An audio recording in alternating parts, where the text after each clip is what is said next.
I am Leland Cole. I am 70 years old and I recently orchestrated the complete destruction of my own children. I went on a luxury Caribbean cruise with my two sons, Dion and Corey, believing it was a peaceful family vacation to celebrate my retirement. At our second port of call in Nassau, they suggested I step off the ship to check out the local market for souvenirs. When I returned to the dock, the massive ship was already pulling away. My sons stood up on the 12th deck looking down at me. Dion was holding my brown leather briefcase. That briefcase contained my primary passport, my wallet, and my daily heart medication. They thought they had just stranded a helpless, senile old man to die in a foreign country, so they could legally steal my corporate empire back in Atlanta. They were entirely wrong. Before I tell you exactly how I dismantled their privileged lives on national television, let me know where you are watching from in the comments below. Hit like and subscribe if you believe greedy, ungrateful children need to learn a brutal lesson in reality. Growing up poor taught me how to survive. Growing rich taught me how to hide my weapons. My sons only knew the wealth, and they assumed my silence meant I was weak. They were about to learn a very expensive lesson. The brutal heat of the Nassau concrete baked straight through the thin leather soles of my loafers. I stood entirely still by the edge of the water. The salty ocean breeze hit my face as I watched the massive white hull of the ocean liner slowly detach from the dock. The ship horn blasted loudly, a deep resonating sound that vibrated right through my chest. Up on the top deck, I could clearly see Dion and Corey leaning casually against the gleaming white railing. Dion raised his right hand with a smug, victorious smile on his face. He held up my vintage brown leather briefcase for me to see. Corey laughed out loud and patted his older brother heavily on the shoulder. They were absolutely certain they had just solved their biggest financial problem. They believed I would wander the dangerous streets of the Bahamas, confused and alone, until my fragile heart finally gave out. Or perhaps they thought I would be locked away in a chaotic, unfamiliar hospital ward as a nameless patient without any identification. I did not wave my arms in panic. I did not shout for the captain to stop the vessel. I simply kept my cold, calculating gaze locked directly on them until their smiling faces became nothing but tiny blurs in the ocean distance. The trap was set and they had walked right into it voluntarily. I felt a strange sense of calm wash over me. As soon as the cruise ship was fully out of shouting distance, I knew I had to play my part perfectly. A local Port Authority officer in a crisp white uniform noticed me standing alone near the mooring lines. He began walking toward me, looking highly suspicious of an elderly man lingering near the water with no luggage and no family in sight. I instantly slumped my shoulders forward. I let my hands tremble violently at my sides. I widened my eyes to mimic the deep, hollow confusion of advanced dementia. When the officer approached and asked if I needed any assistance, I stuttered my words purposely. I told him in a frail, cracked voice that I had lost my two boys. I patted my empty pockets in a frantic, uncoordinated rhythm. I walked in a small, confused circle, ensuring all the surrounding tourists saw a helpless, senile grandfather who had been tragically left behind by his family. The officer's stern expression immediately softened into deep pity. He placed a gentle, guiding hand on my shoulder and led me away from the harsh sun toward the shaded terminal seating area. He handed me a clear plastic cup of ice water. I grasped the thin plastic with both hands, purposely letting my fingers shake so violently that freezing water spilled down the front of my shirt. Internally, my mind was operating like a cold, calculating machine. I was counting the exact seconds and minutes. I needed to wait precisely 25 minutes to ensure the cruise ship was officially in international waters.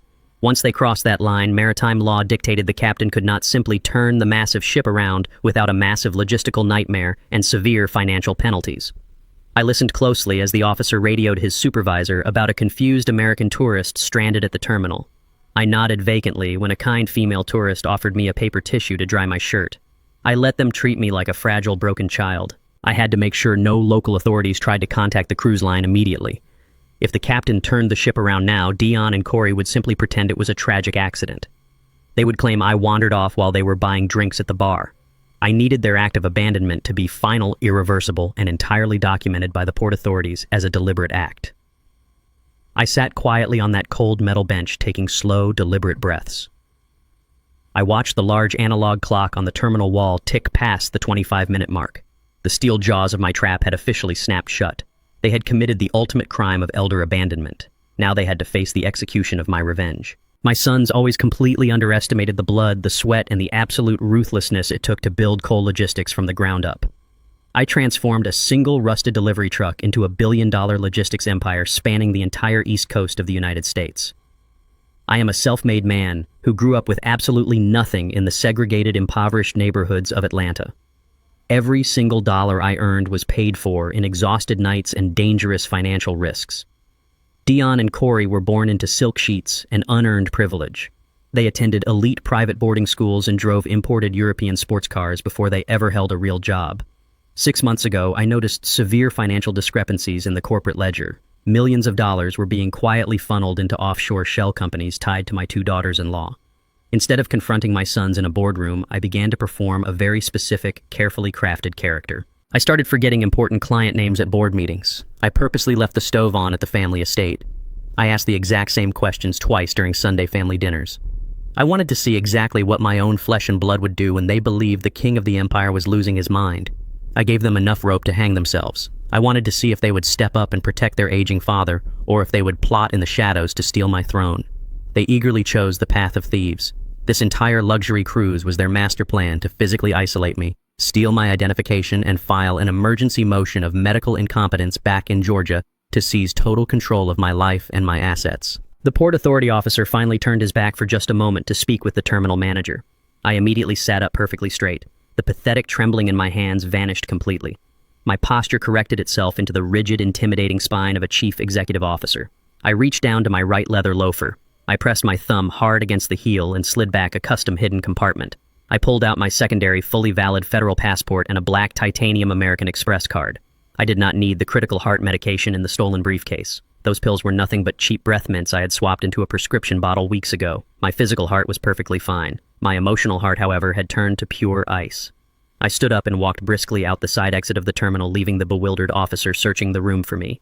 I stepped out into the blazing Bahamian sun near the private vehicle pickup lane. A sleek, armored black Maybach glided to a halt precisely in front of me. The tinted rear window rolled down smoothly. Inside sat my ruthless corporate attorney, Mr. Rosenberg. He held an encrypted satellite phone in his right hand. He looked at me respectfully and stated that the international banking executives were waiting on the secure line for my direct command. I climbed into the cool, air-conditioned leather seat and closed the heavy armored door behind me. The real game had just begun. My ignorant sons were currently drinking champagne on a boat, celebrating a victory they had not won. They had absolutely no idea they were already losing everything. The air conditioning inside the unmarked glass building in the Nassau Financial District was freezing cold. It was a sharp and welcome contrast to the brutal island heat I had just escaped. Mr. Rosenberg walked beside me with focused determination. He escorted me past the heavily armed security guards and directly into a private soundproof VIP suite reserved exclusively for top-tier offshore clients. A sleek mahogany desk sat in the center of the spacious room.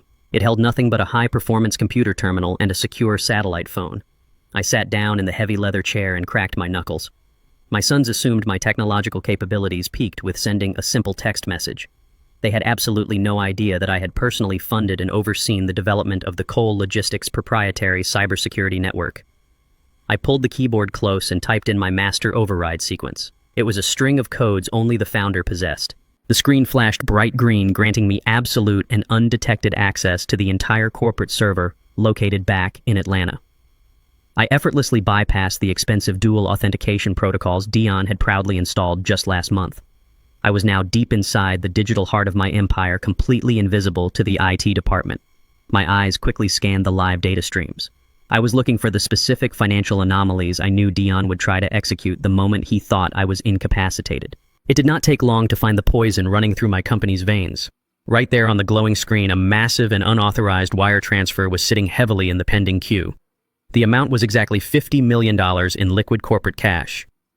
It was the specific emergency reserve fund I had meticulously set aside for our global shipping insurance premiums. Dion was attempting to drain the absolute lifeblood of Cole Logistics while he sat on a luxury cruise ship drinking margaritas. I pulled up the routing details to track the money. He was moving the massive amount of capital through a highly complex web of 3 different international banks. He was trying to wash the transaction before it landed in its final destination to avoid federal scrutiny. But I had the master clearance required to trace the terminal account. The final destination was a newly registered shell corporation based in the Cayman Islands. I opened the encrypted corporate registry documents attached to that specific account. The primary beneficiary and sole signatory of that offshore shell was not Dion. It was his white wife, Megan. The sheer audacity of the betrayal made my jaw tighten in anger. Dion was not just stealing from his own father and jeopardizing thousands of employees. He was handing the stolen fortune directly to a woman who had spent the last decade complaining about the color of my skin and the volume of my voice at our Sunday family dinners. Megan had clearly manipulated my arrogant and weak-minded son into securing her personal financial independence before the ink on my supposed death certificate was even dry. They had planned this digital heist down to the very minute. The transfer was set to clear the final automated security check in less than 10 minutes. Dion probably timed it perfectly so the money would vanish while he was safely in international waters. That would give him the perfect legal alibi. He would return to Atlanta, shed a few fake tears over his missing father, and declare the logistics company bankrupt due to unforeseen market forces. Meanwhile, his wife would be sitting on $50 million of untraceable stolen wealth. I watched the green progress bar on the screen slowly filling up. The transaction was 90% complete. The banking system was waiting for one final digital handshake to release the funds permanently. If I simply hit the cancel button, the money would stay safely in the corporate account. Dion would receive a failed transaction alert on his phone. He would panic momentarily, but he would still retain his corporate power and try again later. Canceling the theft was not a punishment at all. It was just a temporary delay. I needed to ensure that this stolen money was weaponized against them permanently. I needed to trap Dion in a financial nightmare of his own making from which he could never wake up. I leaned back in the heavy leather chair and stared at the blinking cursor on the screen. Dion always believed he was the smartest man in the room simply because he held an expensive business degree from an elite Ivy League university. He constantly looked down on me because my hands were permanently calloused and I did not use fancy corporate buzzwords during board meetings. He conveniently forgot that 50 years ago I started this entire logistics empire with one single rusted delivery truck. I drove that miserable truck through the freezing winter rain and the blistering summer heat. I slept in dangerous truck stop parking lots and ate cold soup straight from a tin can because I could not afford a cheap motel room. I bled to build the solid foundation of the massive wealth he was currently trying to steal with a few keystrokes. Dion never unloaded a single heavy cargo crate in his life. He never negotiated with angry union workers on a freezing loading dock at 3 in the morning. His entire existence was a carefully curated luxury experience paid for entirely by my sweat and sacrifice. He wore imported designer suits and spoke with arrogant authority, genuinely believing the massive company practically ran itself. He thought I was just an uneducated, lucky relic of the past who got swept up in the commercial transport boom. He truly believed my aging mind was far too slow to understand the mechanics of modern digital finance. That supreme arrogant assumption was exactly what I was about to use to absolutely destroy his life. I placed my hands back on the keyboard. I absolutely did not click the cancel button. Instead, I activated the Supreme Executive Reroute Protocol built deep into the system code. The banking software prompted me to enter a new destination routing number for the $50 million. I typed in the exact offshore account coordinates for the Sylvia Cole Charitable Trust. It was an ironclad philanthropic foundation I had quietly set up in honor of my late wife. It was designed exclusively to fund pediatric hospitals and educational programs in underprivileged African-American neighborhoods. I took a deep breath and hit the enter key. The screen flashed a brilliant blue. The system verified the new routing numbers and entirely bypassed Dion's original Cayman Islands instructions. I watched with immense satisfaction as the progress bar hit 100%. The massive transaction cleared. The funds were instantly and legally transferred out of Cole Logistics and locked securely into the charity. It was a completely one-way street. International philanthropic trust laws made it absolutely impossible to reverse the transfer without a decade of intense federal litigation. Dion's stolen money had legally vanished into thin air. It was transformed into an irreversible charitable donation that would help thousands of children. I logged out of the terminal and stood up from the desk. Mr. Rosenberg handed me a fresh cup of black coffee and smiled grimly. Back on the luxury cruise ship, Dion had just received an automated text message confirming his $50 million transaction was successful. He was undoubtedly celebrating with another expensive drink, completely unaware that his wife's secret bank account was still empty. But that was only the beginning of his nightmare. I turned to Mr. Rosenberg and told him it was time to make the phone call to the national television networks. While I was stepping into a private jet chartered for New York, my sons were completely engulfed in their own delusional victory. I later purchased the high-definition security footage from the cruise line, allowing me to watch their exact downfall frame by frame. The VIP lounge on the 12th deck of the ship was an exclusive sanctuary of velvet booths and panoramic ocean views. Dion and Corey sat in the absolute center of the room, acting like conquering kings. The heavy crystal glasses on their table were filled with a rare vintage champagne that cost $5,000 a bottle. Corey leaned back against the plush cushions, laughing loudly with a thick cigar clamped between his teeth. Dion held his phone up to the light, proudly showing his younger brother the automated text message confirming a $50 million transfer. He actually believed the money was safely resting in his wife's Cayman Islands account. They clinked their glasses together in a loud, obnoxious toast to their newfound total control. They were celebrating the successful execution of their own father. The arrogance radiating from them was sickening. They openly joked about my supposed demise, completely unbothered by the fact that they had just abandoned their 70-year-old father in a foreign port. Corey laughed so hard he spilled champagne on his designer shirt. He loudly called me dead weight. He told Dion that the old dinosaur was probably begging for loose change outside a Nassau tourist shop right at that very moment. They began planning the immediate dismantling of my life's work. Dion bragged about how he was going to fire all the senior logistics managers the second he returned to Atlanta. He wanted to replace my loyal, hardworking executives with his inexperienced frat brothers. Corey was already browsing real estate websites on his tablet looking for a massive new penthouse in Miami to buy with his stolen share of the company. They were so intoxicated by their perceived power that they decided to buy a round of drinks for the entire VIP lounge. Dion snapped his fingers at the bartender, a highly disrespectful gesture he had learned from his gold-digging wife. He ordered 3 more bottles of the $5,000 champagne and a large platter of imported beluga caviar. He wanted everyone in the room to know he was the wealthiest man on the ocean. When the bartender respectfully presented the massive leather-bound check, Dion did not even glance at the total. He reached into his tailored jacket pocket and pulled out his heavy metal corporate credit card. He tossed it onto the silver tray with a smug smirk, telling the bartender to keep the change. He truly believed that piece of metal was a magic wand that would forever fund his reckless existence. My sons had never understood the actual value of a dollar because they had never been forced to earn one. Their entire history was a pathetic string of expensive failures and reckless spending. When Dion was 25, he demanded $2 million to start a luxury concierge application. He spent the entire budget on lavish launch parties and private jets before the software was even coded. When the company inevitably filed for bankruptcy, I quietly absorbed the loss and paid off his angry investors to keep his name out of the business papers. Corey was even worse. He treated the Cole Logistics corporate accounts like his personal casino. I had personally wired hundreds of thousands of dollars to private security firms to cover up his drunken sports car crashes and massive underground gambling debts. They never built a single profitable thing in their entire miserable lives. They were professional parasites. They only knew how to extract resources from the massive tree I had planted, watered, and protected with my own blood. I had shielded them from the brutal consequences of their actions for decades, because I mistakenly believed my financial protection equaled fatherly love. I realized too late that my constant bailouts had completely destroyed their character. By handing them the world on a silver platter, I had raised 2 entitled predators who eventually decided to eat the hand that fed them. The bartender picked up the silver tray and walked over to the point-of-sale terminal behind the mahogany bar. At that exact moment, the scheduled programming on the massive flat-screen televisions surrounding the VIP lounge was abruptly interrupted. The screens flashed bright red with the CNBC breaking news logo. The volume in the lounge automatically increased. Dion and Corey stopped laughing. Their smiles instantly vanished as my face appeared on every single screen in the room. I was not wandering the streets of the Bahamas.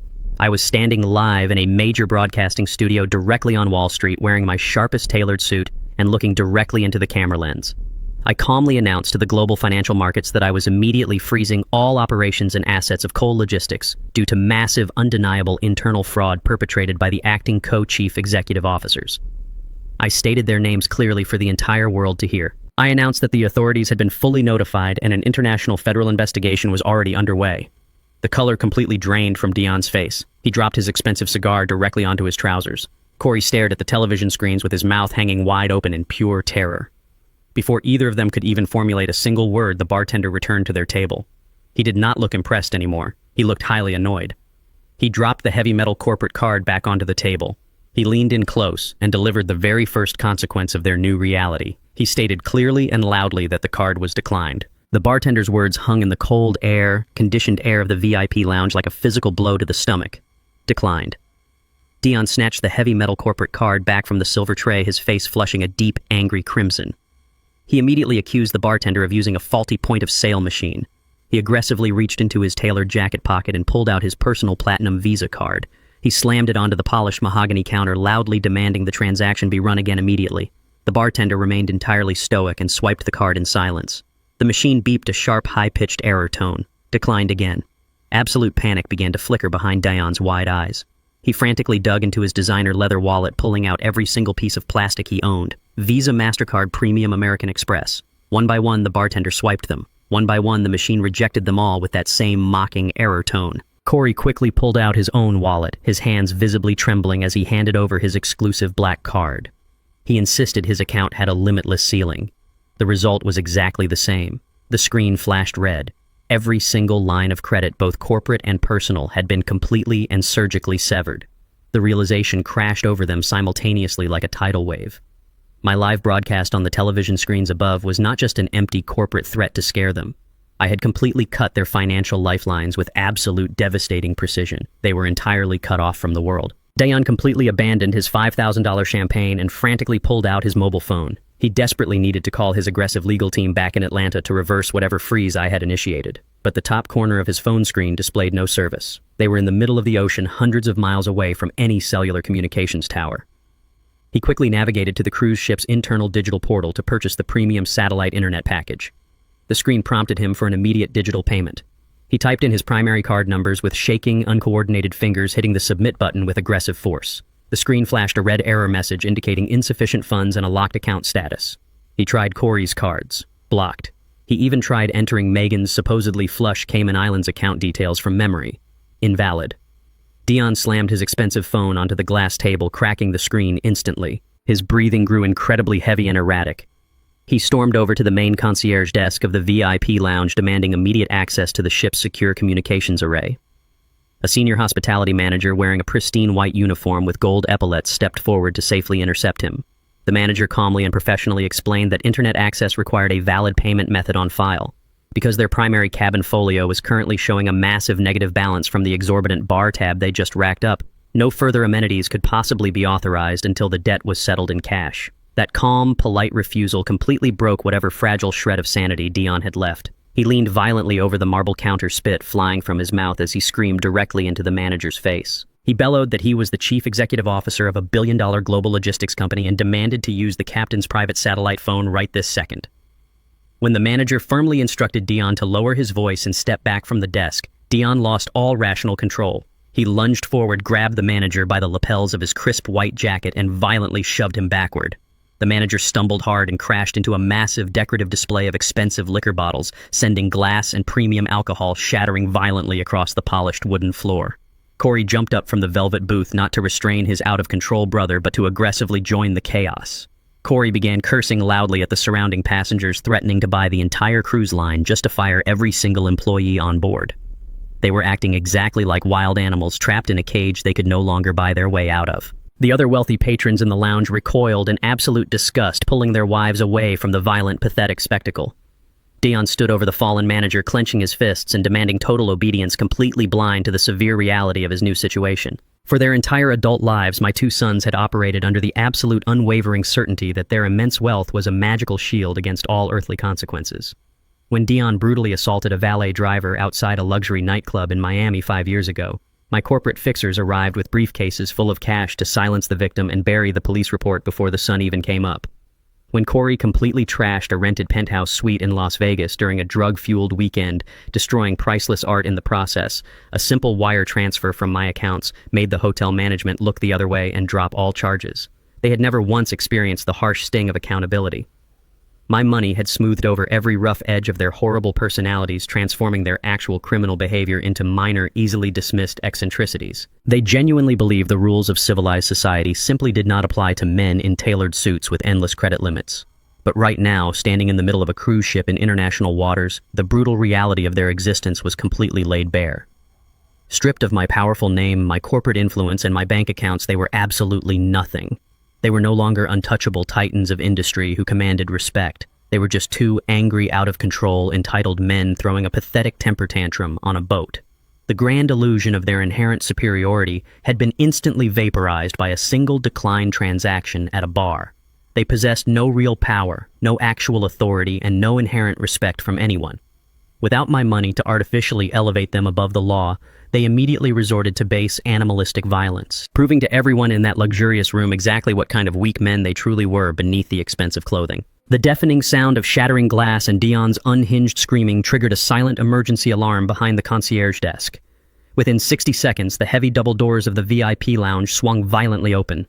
4 massive maritime security officers, clad in tactical black uniforms and carrying heavy batons, rushed into the room.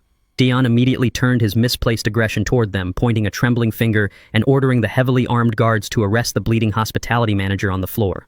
The lead security officer ignored Dion completely. He took one look at the injured manager, the dangerous broken glass covering the floor, and the highly aggressive posture of my two sons. Maritime law is incredibly strict and entirely unforgiving. The captain of a vessel is the absolute legal authority in international waters, and acts of physical violence against the crew are treated as severe federal offenses.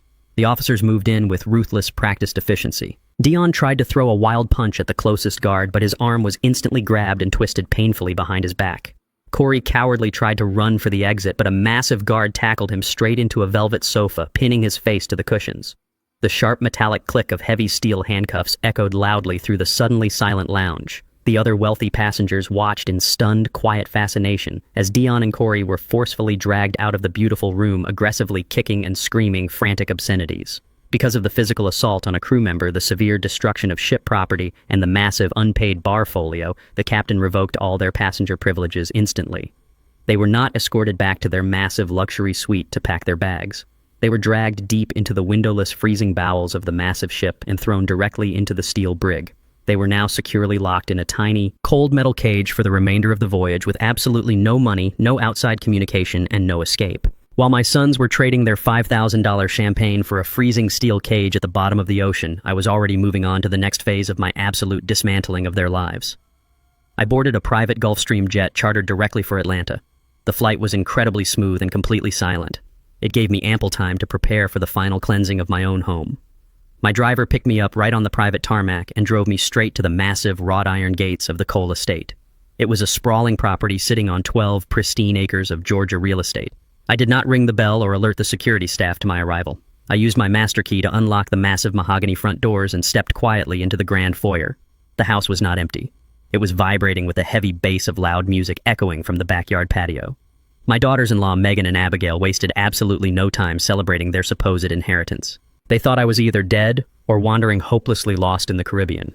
They had no idea the grim reaper of their financial existence had just walked right through the front door. I walked slowly through the long marble hallway, leading toward the massive glass doors of the back patio. The sheer level of disrespect happening inside my own home was staggering.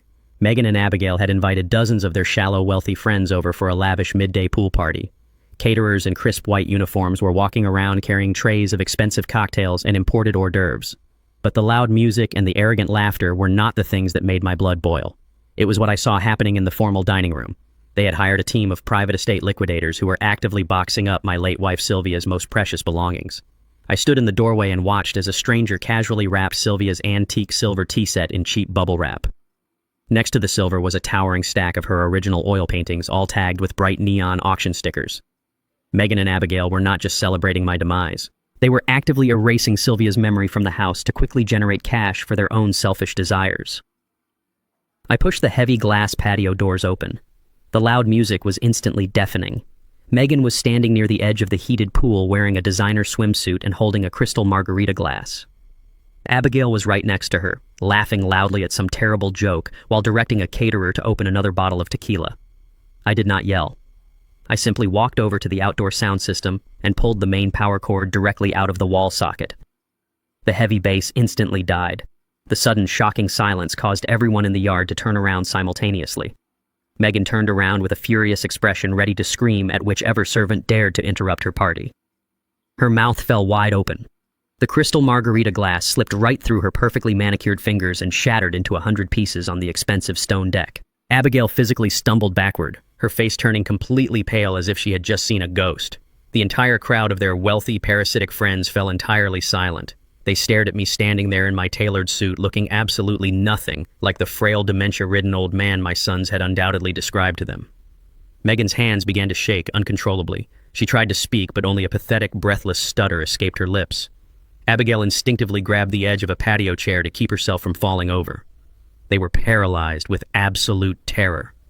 I took a slow, deliberate step forward. The crowd of party guests instinctively parted like the Red Sea, backing away from me in sheer panic. Several of them recognized me from the live television broadcast that had undoubtedly just aired on the news channels. They knew exactly what was happening, and they wanted no part of my wrath. I walked right past the terrified guests and stepped up to the outdoor marble bar where Megan and Abigail were standing frozen. I looked down at the auction inventory list Megan had left sitting on the counter.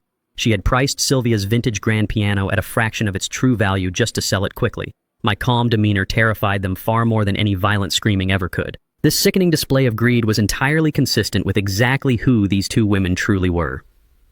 Megan and Abigail never loved Dion and Corey. They only loved the immense gravity of the Cole fortune. From the very first day they married into my family, they made it incredibly obvious how much they despised our proud African-American heritage. They constantly complained about the traditional soul food recipes Sylvia cooked for Thanksgiving, calling the meals too heavy and unsophisticated for their refined palates. They quietly removed the beautiful, culturally significant artwork Sylvia had purchased from local black artists, replacing the pieces with sterile, modern, abstract paintings that possessed absolutely no soul. They were gold diggers of the highest order women who viewed my family as nothing more than a highly profitable stepping stone. They tolerated my sons only because my sons provided them with unlimited credit limits and access to elite social circles. They had spent the last decade rolling their eyes at me behind my back, mocking my southern accent, and impatiently waiting for me to die so they could completely whitewash the Cole legacy. They thought by boxing up Sylvia's antiques today, they were finally erasing the last stubborn stain of the people who actually built this empire. They grossly underestimated how fiercely I protect what belongs to me. I remembered the day Sylvia specifically chose that antique silver tea set. We had just signed our very first $1 million contract. She cried tears of pure joy telling me that our grandchildren would one day inherit the silver and know the exact story of our struggle and our ultimate triumph. Megan and Abigail wanted to sell that beautiful history for pocket change to buy more designer handbags. Their absolute lack of respect for the foundation of this family was a disease, and I was the absolute cure. I did not waste my breath shouting at them. I reached into the breast pocket of my suit jacket and pulled out a single neatly folded legal document. I slammed it down flat onto the wet marble counter right in front of Megan. It was a formal court-ordered eviction notice stamped with the red seal of a federal judge. Megan stared down at the paper, her eyes darting back and forth as she frantically tried to comprehend the complex legal jargon. She looked up at me with tears of pure panic welling in her eyes, loudly claiming that this was her primary residence, and she possessed legal marital rights to the property. I leaned in close, ensuring every single terrified guest heard my exact words. I informed her that this massive estate was never actually placed into the family trust. It remained entirely under my sole personal ownership. And I had legally sold the entire property to a commercial demolition company 3 days ago. The bulldozers were already scheduled to arrive tomorrow morning at exactly 6 o'clock to tear the entire mansion down to the dirt. I pointed a steady finger toward the front gates. I told Megan and Abigail they had exactly 1 hour to pack whatever clothes they could carry in their bare hands and vacate my property permanently. Any item left behind, including their luxury cars parked in the driveway, would be completely crushed by the heavy machinery. The party was officially over.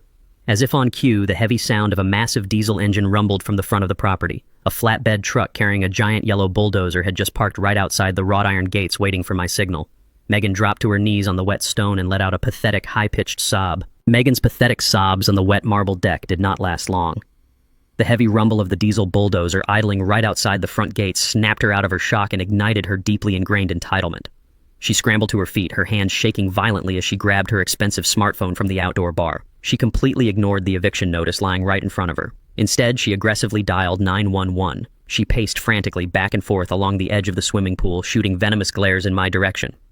When the emergency dispatcher answered, Megan immediately activated her most desperate, hysterical voice. She screamed into the receiver that a dangerous, mentally unstable man had just broken into her private estate. She claimed I was violently threatening her guests and raving about destroying the house.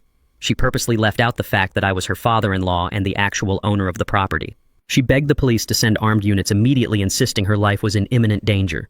She hung up the phone and crossed her arms, a triumphant, malicious smirk temporarily replacing her terror as she glared at me. Less than 5 minutes later, the wailing sound of multiple police sirens pierced the quiet atmosphere of the upscale neighborhood. 3 local police cruisers aggressively pulled into the circular driveway, their red and blue lights flashing brightly against the massive columns of the house. 4 officers jumped out of their vehicles with their hands resting cautiously on their duty weapons. They rushed through the open front doors and out onto the back patio, scanning the terrified crowd of party guests for an active threat. Megan immediately rushed toward the lead officer. She expertly squeezed a fresh stream of tears from her eyes, playing the role of the fragile, terrified victim flawlessly. She pointed a trembling finger directly at me, sobbing loudly as she claimed I had violently forced my way into her home and terrorized her friends. She demanded they arrest me immediately and drag me away in handcuffs. The lead officer, a tall, imposing man, turned his stern gaze toward me and commanded me to step away from the bar and keep my hands completely visible. I did not flinch. I did not raise my voice or attempt to argue with the screaming woman. I calmly picked up a porcelain teacup from one of the catering trays, took a slow sip of the cold chamomile tea, and smiled politely at the officer. I reached inside my tailored suit jacket, moving deliberately and smoothly to avoid startling the armed men. I pulled out a thick, legally binding folder and placed it gently on the marble counter next to the eviction notice. I informed the officer in a steady, authoritative tone that there was a massive misunderstanding. I explained that I was Leland Cole, the sole owner of the estate, and the hysterical woman screaming at them was my estranged daughter-in-law who was currently trespassing. The officer looked confused and stepped forward to examine the documents. He picked up the folder and meticulously reviewed the certified property deeds, the official sale contract to the demolition company, and the judge-ordered eviction mandate. His stern expression shifted from aggressive suspicion to uncomfortable realization. He looked back and forth between the ironclad legal documents and Megan's tear-stained face. The paperwork was absolutely flawless, stamped and verified by the city courts just 48 hours prior. The officer handed the folder back to me with a respectful nod. He turned his body toward Megan, his tone now completely devoid of any sympathy. He informed her that this was a civil matter regarding a lawful eviction, and that she had absolutely no legal right to remain on the premises. He ordered her to pack her belongings immediately and vacate the property before he was forced to arrest her for criminal trespassing. Megan's jaw dropped. Her ultimate weapon had completely failed. The guests began whispering frantically, rushing toward the front doors to escape the humiliating scene before they were implicated. Megan tried to argue, raising her voice to a shrill pitch, threatening to have the officer fired by calling the mayor. This pathetic display of weaponized fragility was exactly how Megan had controlled my son Dion for their entire 10-year marriage. She was an absolute master at playing the victim to manipulate the men around her into doing her bidding. Whenever Dion attempted to establish a boundary or question her absurd credit card bills, Megan would instantly turn on the waterworks. She would claim he was emotionally abusive, using her tears to completely disarm his weak willpower. She used her status as a wealthy, delicate society wife as an impenetrable shield against any form of accountability. If a restaurant host made them wait 5 minutes for a table, she cried until the manager fired the employee. If a contractor made a minor mistake on a home renovation, she threatened devastating lawsuits while sobbing to the local news stations. Dion was too cowardly to ever stand up to her dramatic outbursts, so he simply surrendered his authority and allowed her to dictate their entire existence. She had built her entire luxurious life on the foundational lie that the world constantly owed her an apology. But today, her fake tears were falling on completely barren soil. I was not my spineless son, and I possessed absolutely no sympathy for a parasite who had actively tried to steal my empire and erase my beloved wife's memory. Her manipulative tactics were utterly useless against a man armed with cold, hard facts and relentless determination. She had fundamentally misunderstood the power dynamic in this family. She believed her manufactured distress could override legal contracts and my decades of accumulated authority. She genuinely thought her performance could bend the police to her will, just as it had bent Dion into a submissive accomplice. She was about to learn that outside the protective bubble of my wealth, her tears held absolutely no currency. Megan continued to scream at the local police officer, stomping her foot on the deck and demanding he call his supervisor. Before the officer could warn her about stepping into handcuffs, the heavy glass doors of the patio swung open once again. The local police officers immediately stepped back and created a wide path. 4 men wearing dark suits and blue windbreakers with the bright yellow letters FBI printed across their backs walked onto the patio. They moved with a terrifying, silent authority that instantly silenced Megan's shrill screaming. The lead federal agent did not look at me. He walked directly toward Megan, pulling a folded document from his jacket. Megan instinctively took a step back, her manufactured anger instantly replaced by genuine bone-chilling terror. She looked wildly toward Abigail, who was already sprinting toward the side gate to save herself. The federal agent held up the document and stated Megan's full legal name. He announced that he held a federal search and seizure warrant authorized by the United States Department of Justice. He declared that they were not there to assist with the eviction. They were there to immediately seize her personal laptops, her mobile devices, and every piece of jewelry currently located on the premises. He explicitly stated the seizure was part of an active, ongoing investigation into a $50 million international wire fraud conspiracy. Megan's knees buckled. She knew exactly what he was talking about. The secret Cayman Islands account had just become her prison sentence. The agent signaled to his team, and they immediately began marching toward the master bedroom to tear her luxurious sanctuary apart. The trap I set in the offshore bank had just arrived at her front door. While the federal agents were meticulously tearing apart my daughter-in-law's luxurious bedroom in Atlanta, my 2 sons were finally experiencing the harsh reality of their own consequences hundreds of miles away. The massive luxury cruise ship slowly pulled into the bustling port of Miami under a sweltering afternoon sun. Dion and Corey did not get to disembark walking down the grand staircase to the cheers of the crew. Instead, they were forcefully escorted down a hidden service ramp by 4 heavily armed maritime security guards. They were both wearing the exact same expensive resort clothes they had worn in the VIP lounge several days ago. Those once pristine designer shirts were now deeply wrinkled, stained with dried sweat and reeking of the damp, windowless steel brig where they had been locked away. As soon as their expensive leather shoes hit the concrete dock, the lead security officer handed them a single manila envelope containing their passports and unceremoniously ordered them to never attempt to board another vessel owned by the corporation. They stood completely frozen on the sun-baked pavement, squinting blindly in the harsh light, entirely stripped of their dignity and their power. The immediate reality of their situation crashed down on them the moment they tried to hail a taxi to the airport. Dion aggressively waved down a passing yellow cab, pulling open the door and barking an authoritative order to be taken to the nearest private aviation terminal. The driver took one look at their disheveled, unwashed appearance and immediately demanded cash up front. Dion frantically patted his pockets, remembering with a sickening jolt that every single credit card he owned was completely deactivated and securely locked in his wallet. He had absolutely zero physical currency. Corey pulled out his mobile phone to call his executive assistant in Atlanta, only to find the screen completely black and the battery entirely dead. Dion had smashed his own phone during his violent temper tantrum in the VIP lounge. They possessed no communication devices, no access to their massive bank accounts, and absolutely no way to instantly solve their problem with a simple wire transfer. The taxi driver angrily cursed at them for wasting his time and sped away, leaving them choking on a cloud of hot exhaust fumes. They were stranded in a massive, unforgiving city. For the first time in their sheltered lives, they had to walk for several miles under the blistering Florida sun. Their expensive, sockless leather loafers brutally blistered their soft heels until they finally reached a run-down commercial bus terminal on the gritty outskirts of the city. The terminal was intensely crowded, smelling heavily of stale smoke, cheap disinfectant, and desperation. Corey, a man who normally refused to fly anything less than first class, had to swallow his massive pride and beg a sympathetic ticketing agent for a deferred payment ticket. When the agent firmly denied the request, Dion was forced to walk into a shady pawn shop across the street. He desperately tried to leverage his $20,000 gold Rolex watch, shouting at the broker about Swiss craftsmanship. The broker simply laughed in his face, knowing desperate men held absolutely no negotiating power, and handed Dion a mere $300 in crumpled bills. It was barely enough to buy 2 seats on an overnight interstate bus heading back to Georgia. They boarded the massive dirty vehicle and were forced to sit in the very back row, pressed tightly against the pungent door of the tiny bathroom. Their seatmates were exhausted agricultural laborers and transient drifters who paid absolutely no attention to the 2 ruined men in designer clothing. Every violent jolt of the cheap suspension system rattled their bones as the bus drove endlessly through the dark, miserable night. As the long, agonizing hours ticked by in the dark, noisy cabin of the bus, the profound emptiness of their actual identities began to suffocate them. Since the day they were born, Dion and Corey had constructed their entire self-worth around the massive wealth I provided. They firmly believed that the respect they received in 5-star restaurants, the fearful obedience of their corporate employees, and the adoring attention of their beautiful wives were entirely due to their own inherent greatness. Sitting shoulder to shoulder with men who worked backbreaking manual labor for minimum wage, the truth became violently clear. They possessed absolutely no real survival skills. They did not know how to navigate the actual world without a platinum card acting as their universal key.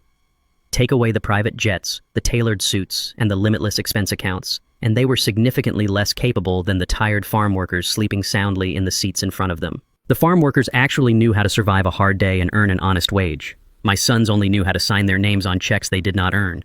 They had spent their entire lives mocking the working class, genuinely believing poverty was a moral failing rather than a systemic trap. Now trapped in the suffocating heat of a public bus reeking of their own unwashed sweat, they realized the terrifying truth. Their power, their status, and their supposed superiority were never actually theirs. It all belonged entirely to the aging father they had just tried to discard in the Bahamas like a piece of useless trash. The sun was just beginning to rise over the Atlanta skyline when the filthy bus finally hissed to a halt at the downtown terminal. Dion and Corey stumbled out onto the familiar concrete of their home city. They looked like absolute vagrants. They did not stop to rest or find food. They immediately began the long, painful walk toward the towering glass skyscraper that housed the Coal Logistics Global Headquarters. They desperately clung to the singular hope that their corporate titles still held legal weight, believing they could simply walk into their offices, call their high-priced lawyers, and legally regain control of the empire. They pushed through the heavy revolving glass doors of the main lobby, ignoring the shocked stares of the early morning administrative staff. Dion marched aggressively toward the VIP executive elevators and slapped his secure identification badge against the biometric scanner. The machine let out a sharp negative buzz. The digital light flashed a solid, glowing red, Corey frantically tried his card. Read again. Access was completely denied. Before they could begin screaming at the lobby security guards, a calm, highly familiar voice echoed across the massive marble room. I was sitting comfortably in a plush leather armchair near the front windows, holding a fresh cup of dark roast coffee. I watched with immense satisfaction as 4 burly security officers carried 3 large cardboard boxes filled with my son's personal office belongings. The guards unceremoniously threw the boxes directly out the front glass doors, spilling expensive desk ornaments, crystal whiskey decanters, and framed Ivy League degrees onto the dirty city sidewalk. The total lockout was complete. Dion stared at the shattered remains of his crystal whiskey decanter, bleeding expensive brown liquid across the dirty concrete sidewalk.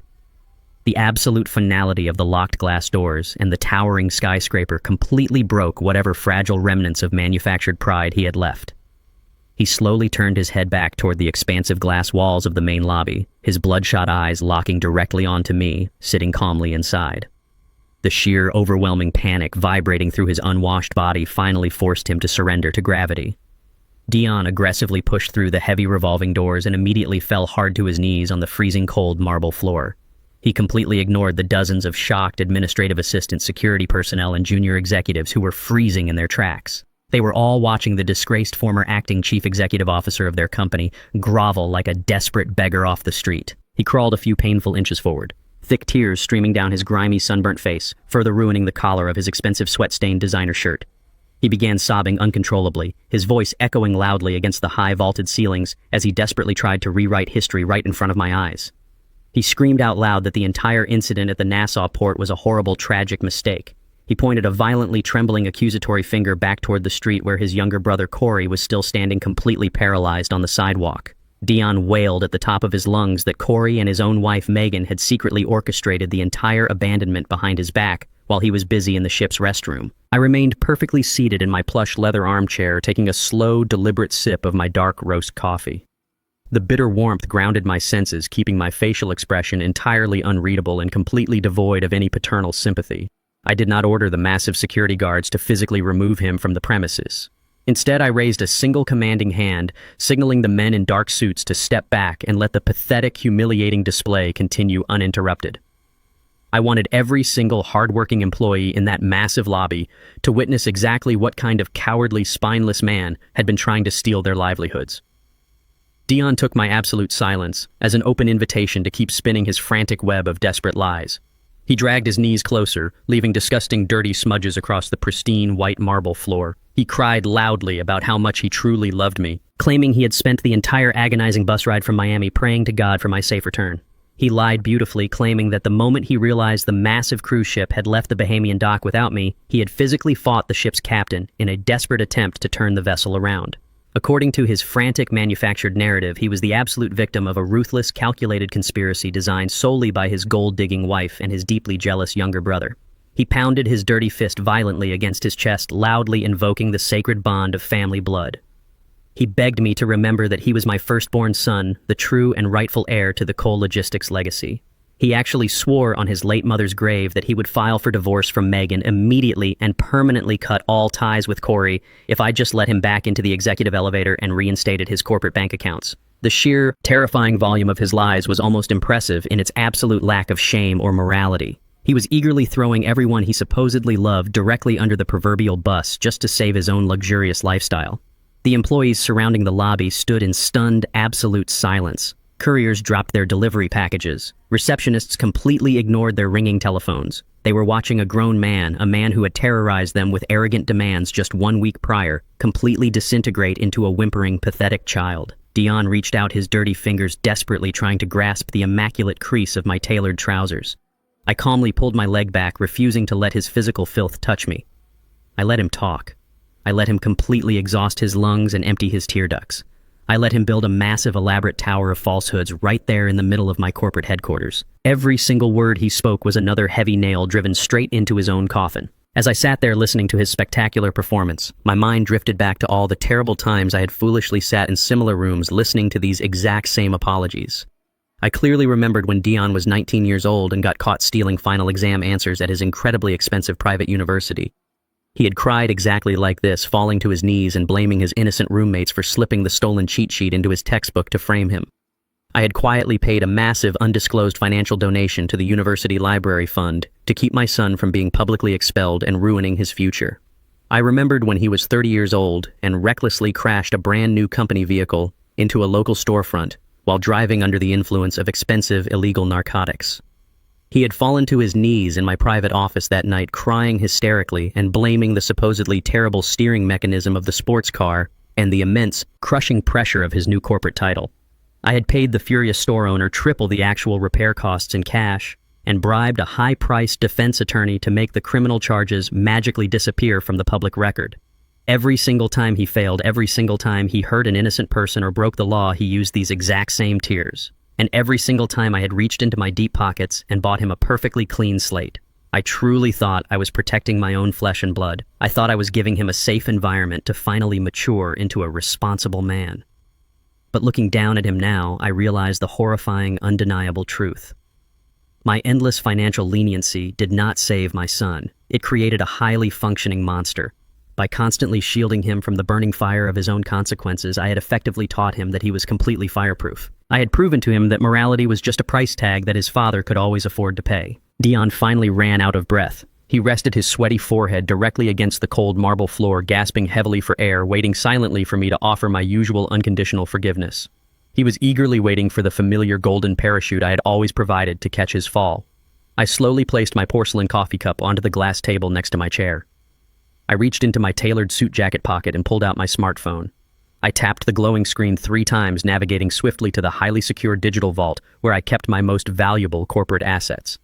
Earlier that morning, I had instructed my loyal IT department to seamlessly pair my personal device directly with the building's massive public address system.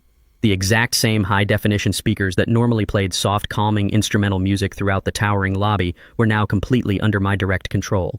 I did not say a single word to my violently weeping son. I simply pressed the play button. A sharp, loud burst of static crackled through the ceiling speakers, instantly grabbing the terrified attention of every single person in the massive room. Then a voice echoed throughout the space with crystal-clear, undeniable precision. It was Dion's own voice, captured perfectly by the hidden security cameras I had legally purchased from the cruise line management team just hours after my rescue. The audio boomed down from the ceiling like the voice of a furious god. "I hope the old man rots in the Bahamas. Hand me another glass of that $5,000 champagne." The recorded sound of Corey laughing maliciously and heavy crystal glasses clinking together followed the cruel, unforgiving declaration. The entire corporate lobby fell completely dead silent. You could hear a pin drop on the hard marble floor. Dion froze completely solid. His desperate, manufactured fake tears instantly dried up on his cheeks. He slowly lifted his head from the floor, his face completely devoid of all color, finally realizing his own arrogant voice had just broadcast his absolute guilt to the entire world. The echoing sound of Dion's own recorded voice wishing for my death hung in the stagnant air of the corporate lobby. The absolute silence that followed was suffocating.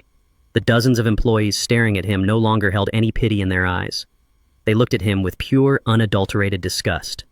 Dion stayed frozen on the cold marble floor for a long moment, the devastating reality of his public exposure finally sinking into his brain. He realized that his pathetic display of fake tears had failed entirely. I was not going to forgive him, and his grand illusion of being the victim was completely shattered. When begging failed, his deeply ingrained arrogance violently resurfaced as a desperate defense mechanism. He slowly pushed himself up from the dirty floor, wiping his sweaty face with the back of his stained sleeve. His pale complexion flushed with a sudden defensive rage. Corey, who had finally pushed his way through the revolving glass doors after hesitating on the sidewalk, stood frozen next to his brother, taking in the hostile environment. Cornered and utterly humiliated, Dion decided to play his final desperate card. He puffed out his chest, trying to project a false sense of authority despite smelling like a public bus terminal. He pointed a shaking finger at me and screamed that none of this mattered. He shouted at the top of his lungs that he and Corey still legally owned 30% of the combined shares of Cole Logistics. He aggressively declared that they did not need my permission to be rich. They were going to immediately cash out their massive equity, take their hundreds of millions of dollars, and build a rival logistics empire that would absolutely crush my legacy into the dirt. Dion turned away from me with a theatrical scoff, desperate to prove to the surrounding crowd that he still possessed ultimate power. He angrily snapped his fingers at a terrified junior financial analyst standing nearby, aggressively demanding to borrow the young man's mobile phone. The junior employee was too frightened to refuse and quickly handed over his device. Dion snatched it from his hands and aggressively pounded a familiar number into the keypad. He was calling his elite, high-priced Wall Street wealth manager. To ensure everyone in the lobby witnessed his triumphant financial exit, Dion tapped the speakerphone button and held the device up high. He wanted the entire company to hear him liquidate his shares and walk out of the building as a billionaire. Corey stepped closer to his brother, nodding along with a forced, arrogant smirk, desperately clinging to this final lifeline. The phone rang 3 times before a frantic, stressed voice answered on the other end. Dion did not even offer a greeting. He immediately launched into a pompous, aggressive tirade. He loudly identified himself and ordered the broker to immediately initiate a full and total liquidation of both his and Corey's corporate portfolios. He demanded that the shares be sold at the current premium market valuation and instructed the broker to wire the massive sum of cash directly into a new secure private account by the end of the business hour. Dion proudly bragged into the phone that he was completely divesting from my toxic leadership and taking his immense talents elsewhere. He stood there with his chin held high, waiting for the broker to grovel, congratulate him on his bold move, and confirm the massive multi-million-dollar trade. He was absolutely certain this was his ultimate winning move. Dion and Corey fundamentally misunderstood how actual wealth functioned. They believed that holding a piece of paper that said they owned shares made them invincible. But they had never actually sold any of their stock to fund their incredibly lavish lifestyles, because selling shares meant paying massive capital gains taxes and slowly losing their voting power in the boardroom. Instead, they had eagerly utilized a highly risky financial loophole favored by the ultra-wealthy. They had marched into the offices of a major private investment bank and pledged their entire invested corporate stock portfolios as collateral for massive untaxed cash loans. That was exactly how they afforded the multi-million-dollar mansions, the fleets of imported European sports cars, and the endless luxury vacations. They lived like absolute kings, entirely on borrowed money, using my company as their personal casino chips. It was a strategy that worked perfectly fine as long as the underlying stock value remained incredibly high and perfectly stable. But it was a fragile house of cards built over a financial fault line.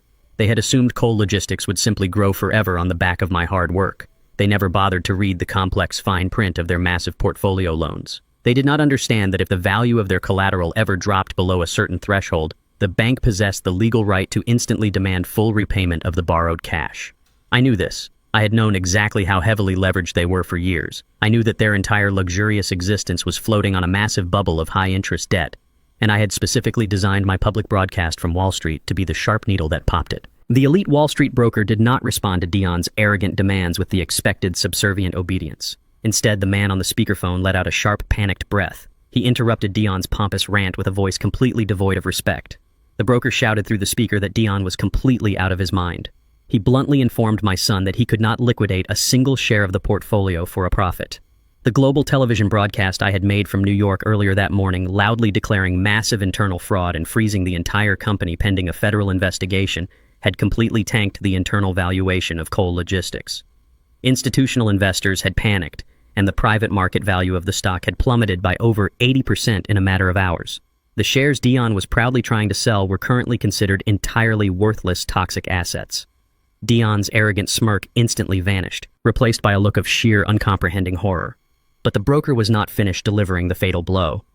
He explained that because the collateral value had violently collapsed, the investment bank's automated risk management software had been triggered. The bank was officially issuing an immediate margin call. This meant they were not going to receive a single penny of cash from selling their shares. Instead, the exact opposite was happening. The bank was actively demanding that Dion and Corey repay the massive cash loans they had taken out against the now worthless stock. The broker's voice echoed with terrifying clarity through the silent lobby. He explicitly stated that Dion and Corey personally owed the central bank exactly $12 million in pure liquid cash to cover the margin deficit. And because of the extreme volatility of the situation, the bank required the massive payment by 5 o'clock this afternoon. If the funds were not wired by the deadline, the bank would initiate federal financial prosecution, freeze every single asset tied to their names, and seize everything they had ever owned. Dion dropped the borrowed cell phone. It hit the marble floor with a sharp crack, disconnecting the call and leaving my sons drowning in a suffocating silence of total financial ruin. The sharp crack of the borrowed mobile phone hitting the marble floor echoed like a gunshot, signaling the absolute death of their brotherhood. Corey stood frozen, his eyes wide and vacant, as the broker's terrifying words repeated on a loop in his mind. $12 million in liquid cash. That was the ransom demanded by the bank to cover their massive margin deficit, and they possessed absolutely nothing to pay it. For his entire adult life, Corey had proudly played the role of the careless, wealthy younger brother. He had blindly signed every single financial document Dion ever placed in front of him, trusting his older brother's arrogant assurances that their wealth was infinite and perfectly secure. Corey never bothered to read the complex loan agreements or question the massive collateral they were leveraging. He just wanted the exotic cars, the wild parties, and the VIP treatment. Now standing in the suffocating silence of the corporate lobby, the horrifying reality washed over him. Because he had foolishly allowed Dion to orchestrate their financial lives, Corey was personally on the hook for a massive $6 million federal debt. He looked at Dion, who was staring blankly at the shattered phone on the floor, completely paralyzed by his own monumental failure. The blind loyalty Corey had always maintained instantly evaporated, replaced by a pure, blinding rage. Corey did not yell. The anger bubbling inside his chest was far too dark and dense for words. He lunged forward, grabbing Dion violently by the collar of his ruined designer shirt. The sudden aggressive movement shocked the surrounding employees, causing several administrative assistants to scream and step back. Corey dragged his older brother backward, his heavy leather shoes slipping wildly against the polished marble floor. He practically threw Dion through the heavy revolving glass doors, desperate to get him out of the lobby before the massive building's security guards could intervene. They stumbled out onto the blazing hot concrete sidewalk, crashing directly into the cardboard boxes of their discarded office belongings. Dion lost his balance and fell hard onto his back, crushing a framed Ivy League diploma under his weight. Before Dion could even raise his hands to defend himself, Corey threw himself on top of his brother and unleashed a vicious, uncoordinated punch. The heavy blow landed squarely on Dion's jaw, producing a sickening crunch that echoed over the loud traffic of the busy Atlanta street. Dion cried out in shock and intense pain, tasting warm blood filling his mouth. Survival instinct finally kicked in, and the older brother fought back with equal ferocity. He drove his knee hard into Corey's ribs, pushing him off and scrambling to his feet. They circled each other on the dirty pavement, panting heavily, looking exactly like two desperate alley cats fighting over a scrap of garbage. Corey charged again, swinging wildly and connecting with Dion's nose. Bright red blood instantly poured down Dion's chin, staining his pristine white collar. They grappled, tearing at each other's expensive clothing, completely oblivious to the massive crowd gathering around them. This was no longer a disagreement over corporate strategy. It was a raw, brutal fight for survival between two men who had just lost absolutely everything. The violent spectacle did not go unnoticed by the outside world. Ever since my live global broadcast from Wall Street earlier that morning, local news vans and freelance paparazzi had been aggressively circling the Cole Logistics headquarters, desperate for a statement. The moment the fistfight spilled out onto the sidewalk, the media descended like a flock of starving vultures. Dozens of camera lenses pushed through the crowd, capturing every single bloody detail in high definition. The bright, relentless flashing of camera strobes illuminated the humiliating scene. Corey pinned Dion against a concrete planter, landing another heavy blow to his brother's ribs while screaming obscenities about the stolen money and the ruined luxury cars. Dion desperately clawed at Corey's face, leaving deep, bloody scratches across his cheek. They were publicly destroying whatever tiny shred of dignity they had left, providing the global news networks with the perfect, sensational visual representation of the corrupt Cole empire collapsing in real time. The explosive violence erupting on the sidewalk was the devastating culmination of a lifelong toxic resentment that Corey had carefully buried deep beneath a fragile surface of brotherly solidarity. Growing up in the massive shadow of the Cole legacy, Corey was always treated as the secondary afterthought. Dion was the golden child, the supposed heir apparent, who was explicitly groomed to take over the logistics empire. I had foolishly praised Dion for his academic achievements and his aggressive ambition, completely ignoring how deeply that blatant favoritism wounded my younger son. Corey had internalized that rejection, deciding early on that if he could not earn my respect, he would simply drain my bank accounts. He masked his deep insecurity with relentless partying and reckless spending. However, the absolute worst part of his existence was being forced to submit to Dion's suffocating arrogance. Dion treated Corey like a dim-witted sidekick, constantly belittling his intelligence and mocking his lifestyle choices. Dion always demanded total obedience, promising Corey that as long as he followed orders, the money would never stop flowing. Corey hated the condescension. He hated the way Dion spoke down to him at the dinner table and dismissed his opinions in the boardroom. He swallowed his pride and tolerated the endless disrespect for decades, simply because Dion held the keys to the financial kingdom. The massive portfolio loans, the offshore shell accounts, the terrible plot to abandon me in the Bahamas, all of it was Dion's grand design. Corey had gone along with the malicious schemes because he was too lazy and too cowardly to forge his own path. But now the promised kingdom was completely in ashes. The limitless money that had acted as the only glue holding their fragile relationship together was entirely gone. Stripped of the wealth, Corey saw Dion for exactly what he was. He was not a brilliant financial mastermind. He was just a terrified, incompetent fraud who had driven them both directly off a massive cliff. The decades of suppressed jealousy, the endless humiliation, and the sheer terror of facing a massive federal debt finally shattered Corey's restraint, transforming his lifelong resentment into pure, unadulterated physical violence. The chaotic, bloody brawl was finally brought to a violent end by the deafening wail of approaching police sirens. Two Atlanta Police Department cruisers aggressively jumped the curb, screeching to a halt right on the crowded sidewalk. Four heavily armed officers leaped from their vehicles, shouting authoritative commands to disperse the crowd of greedy paparazzi. The officers did not recognize the bleeding men as wealthy corporate executives. They saw two violent criminals causing a severe public disturbance. They tackled Dion and Corey directly onto the hard concrete, forcefully pressing their bleeding faces against the dirty pavement. The cold, heavy steel handcuffs ratcheted tightly around their wrists, biting painfully into their skin. The cameras continued to flash wildly as the two brothers were roughly hauled to their feet and shoved into the cramped plastic back seats of the waiting police cruisers. Several miles away on the gritty outskirts of the city, Megan and Abigail sat in absolute silence on the edge of a stained mattress inside a cheap roadside motel.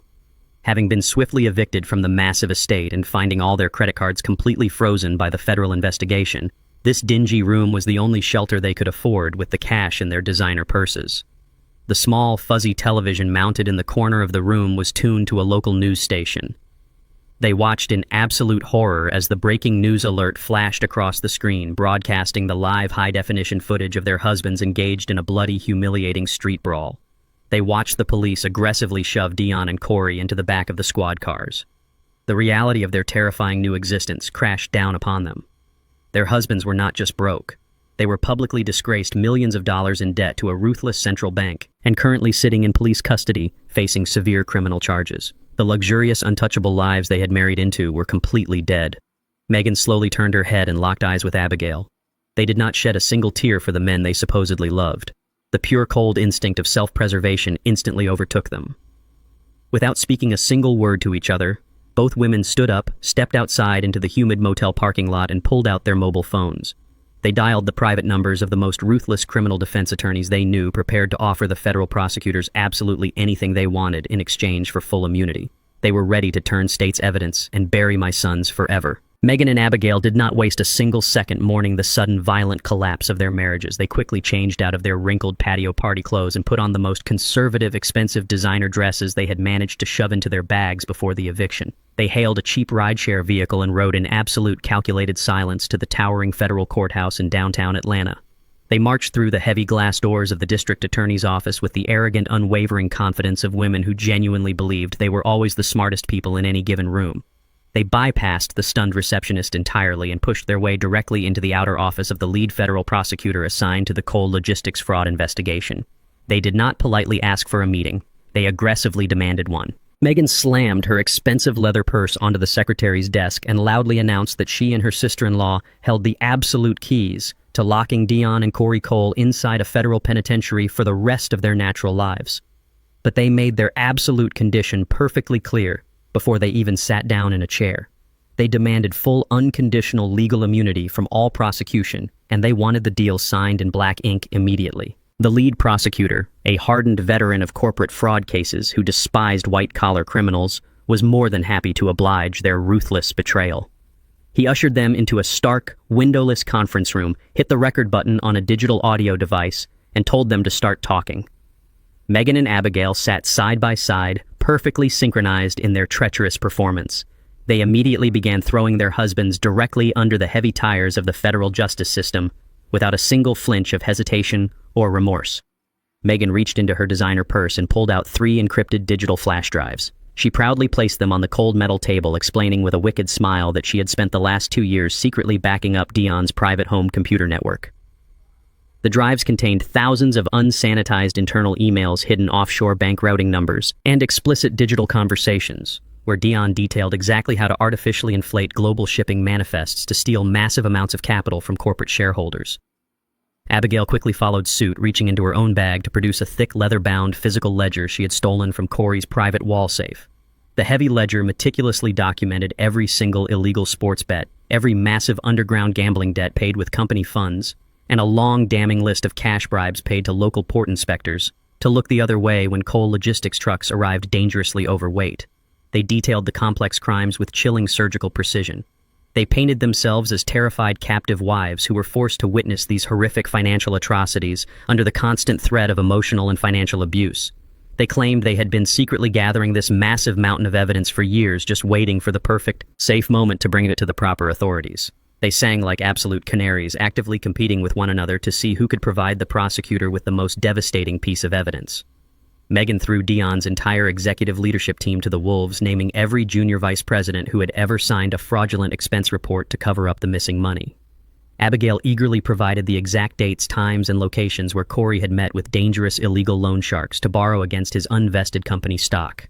They were a highly efficient two-woman demolition crew, actively destroying the men they had sworn to love through sickness and health. The prosecutor simply sat back in his chair and watched the slaughter, completely amazed by the sheer volume of high-quality evidence being handed to him on a silver platter.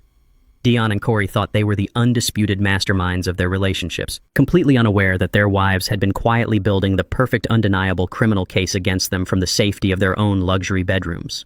The women ensured that every single loophole was closed. They provided passwords to the encrypted files and offered to testify in open court in front of a jury. They wanted absolutely no chance of Dion and Corey ever walking free again. This spectacular, cold-blooded betrayal was the inevitable conclusion of marriages built entirely on a foundation of shallow transactions. Megan and Abigail never actually loved my sons. They only ever loved the limitless, unquestioned access to the massive coal fortune. When Megan first met Dion at a high-profile charity gala 10 years ago, she specifically targeted him because she knew he was the arrogant weak link to my massive logistics empire. She endured his obnoxious behavior, his terrible temper tantrums, and his constant infidelity simply because his Black American Express card perfectly funded her luxurious reality.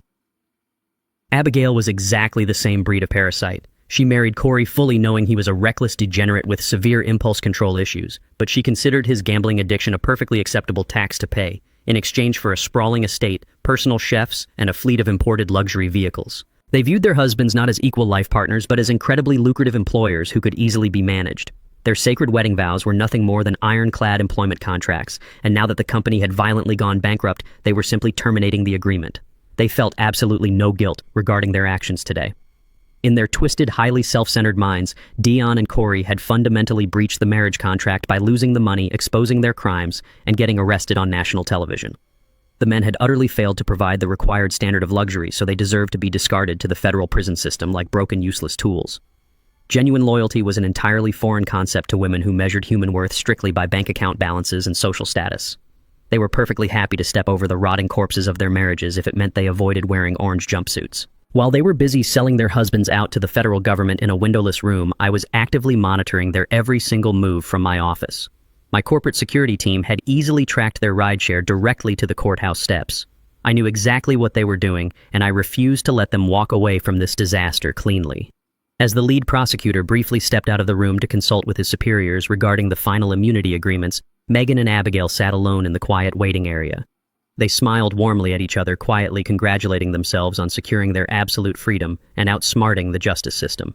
At that exact moment, a sharp-dressed legal courier walked into the waiting room. He asked for Abigail by her full legal name and handed her a thick, unmarked manila envelope before turning and walking away without saying a single word. Abigail frowned slightly, tearing open the heavy paper seal as Megan looked on with mild curiosity.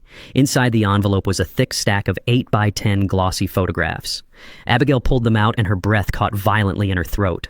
The high-definition images showed Megan in highly compromising, intimately explicit positions inside a luxury downtown hotel room.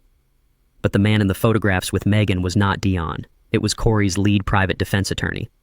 The very same high-priced lawyer Corey was currently depending on to keep him out of federal prison. I had hired elite private investigators to follow Megan months ago, knowing a woman with absolutely no morals would eventually make a fatal mistake. Abigail stared at the photographs, the brutal realization hitting her like a freight train. Megan had been sleeping with Corey's lawyer, ensuring she had total inside knowledge and legal leverage over both brothers to save only herself. Abigail slowly turned her head, her eyes burning with pure, murderous hatred as she looked directly at her sister-in-law. The fragile alliance of the two betrayers instantly snapped in half. The brutal reality of the criminal justice system does not care about tailored suits or Ivy League degrees. Deep inside the federal detention center in downtown Atlanta, Dion and Corey sat in completely separate windowless interrogation rooms. The heavy steel doors were locked tight from the outside. They had been stripped of their ruined designer clothing and forced into highly abrasive neon orange canvas jumpsuits. The bright fluorescent lights hummed loudly overhead, casting harsh shadows against the cinder block walls. Dion sat rigidly in his hard metal chair, staring at the heavy steel handcuffs firmly securing his wrists to the bolted table. He was shivering, completely unable to process the sheer speed of his total downfall. Just a few days ago, he was drinking $5,000 champagne on a luxury cruise ship in the Caribbean, firmly believing he was the undisputed king of a billion-dollar empire. Now, he was just another federal inmate waiting to be processed for massive corporate fraud. In the room right next door, Corey was hunched over the table, his face buried in his hands, quietly weeping. The profound silence of the holding facility was suddenly broken by the heavy clanking of keys. The heavy steel door to Corey's room swung open. Two hardened federal investigators walked into Corey's interrogation room. They did not offer him a glass of water or pretend to be his friend. The lead detective dropped a thick, heavy manila folder onto the metal table and pulled out a small digital audio recorder. He looked directly at Corey and bluntly stated that his entire defense strategy was already completely dead. Before Corey could even attempt to lie or demand his high-priced lawyer, the detective pressed the play button. The crystal-clear audio of Abigail's voice echoed off the cinder-block walls. She was calmly, methodically detailing exactly how Corey had systematically drained corporate accounts to pay off violent underground loan sharks. Corey lifted his head, his eyes widening in absolute horror, as he listened to the woman he loved casually hand the federal government the exact dates and times of his most secret, devastating crimes. He physically recoiled as if he had been struck. But the detective was not finished destroying him. He pressed a button to skip to the next audio file. This time it was Megan's voice. She was gleefully throwing Corey under the bus, explicitly detailing his illegal gambling habits to secure her own immunity. The detective paused the recording and leaned across the metal table. He informed Corey that the two women had just signed full immunity deals and were actively competing to see who could lock the brothers away the longest. Corey shook his head violently, his chains rattling loudly against the metal table. He frantically stammered that his private defense attorney would completely tear their testimonies apart in court. The second detective let out a cold, humorless laugh.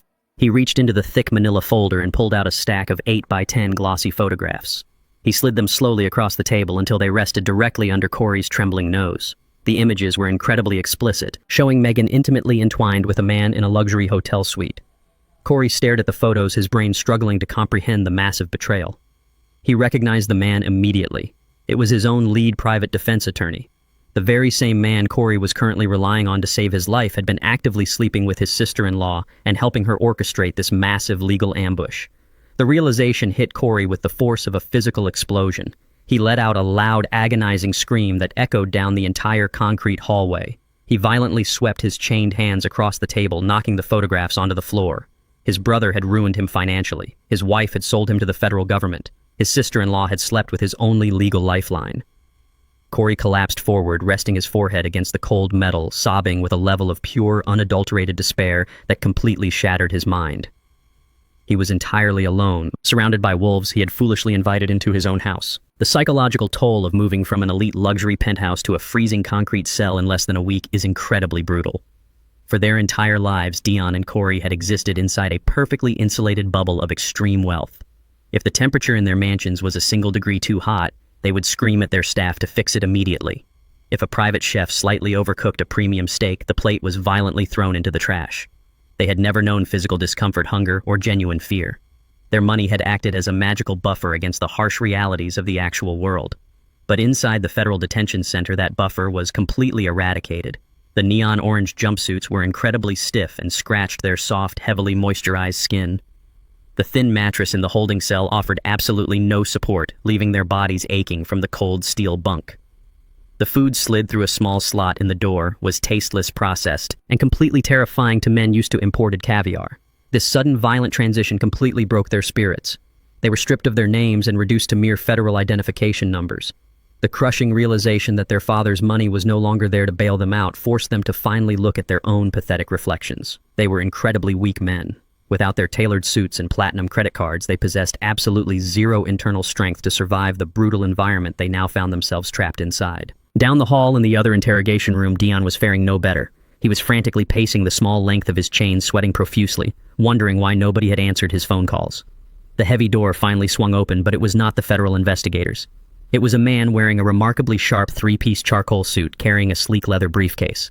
This was his lead counsel, the most ruthless, expensive criminal defense attorney in Atlanta, hired through an emergency retainer Dion had established months ago for a completely different corporate issue. The lawyer did not look sympathetic. He sat down at the table, completely ignoring Dion's panicked questions about bail money. He bluntly stated that the federal case against Dion was an absolute nightmare, perfectly wrapped up with a neat bow, thanks to the devastating immunity deals his wife and sister-in-law had just signed.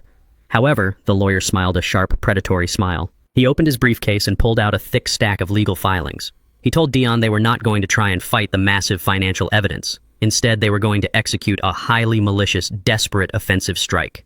He explained his terrifying plan. They were going to officially plead not guilty by completely destroying my character. They would file a massive federal countersuit claiming that I, Leland Cole, had been suffering from severe undocumented dementia for years.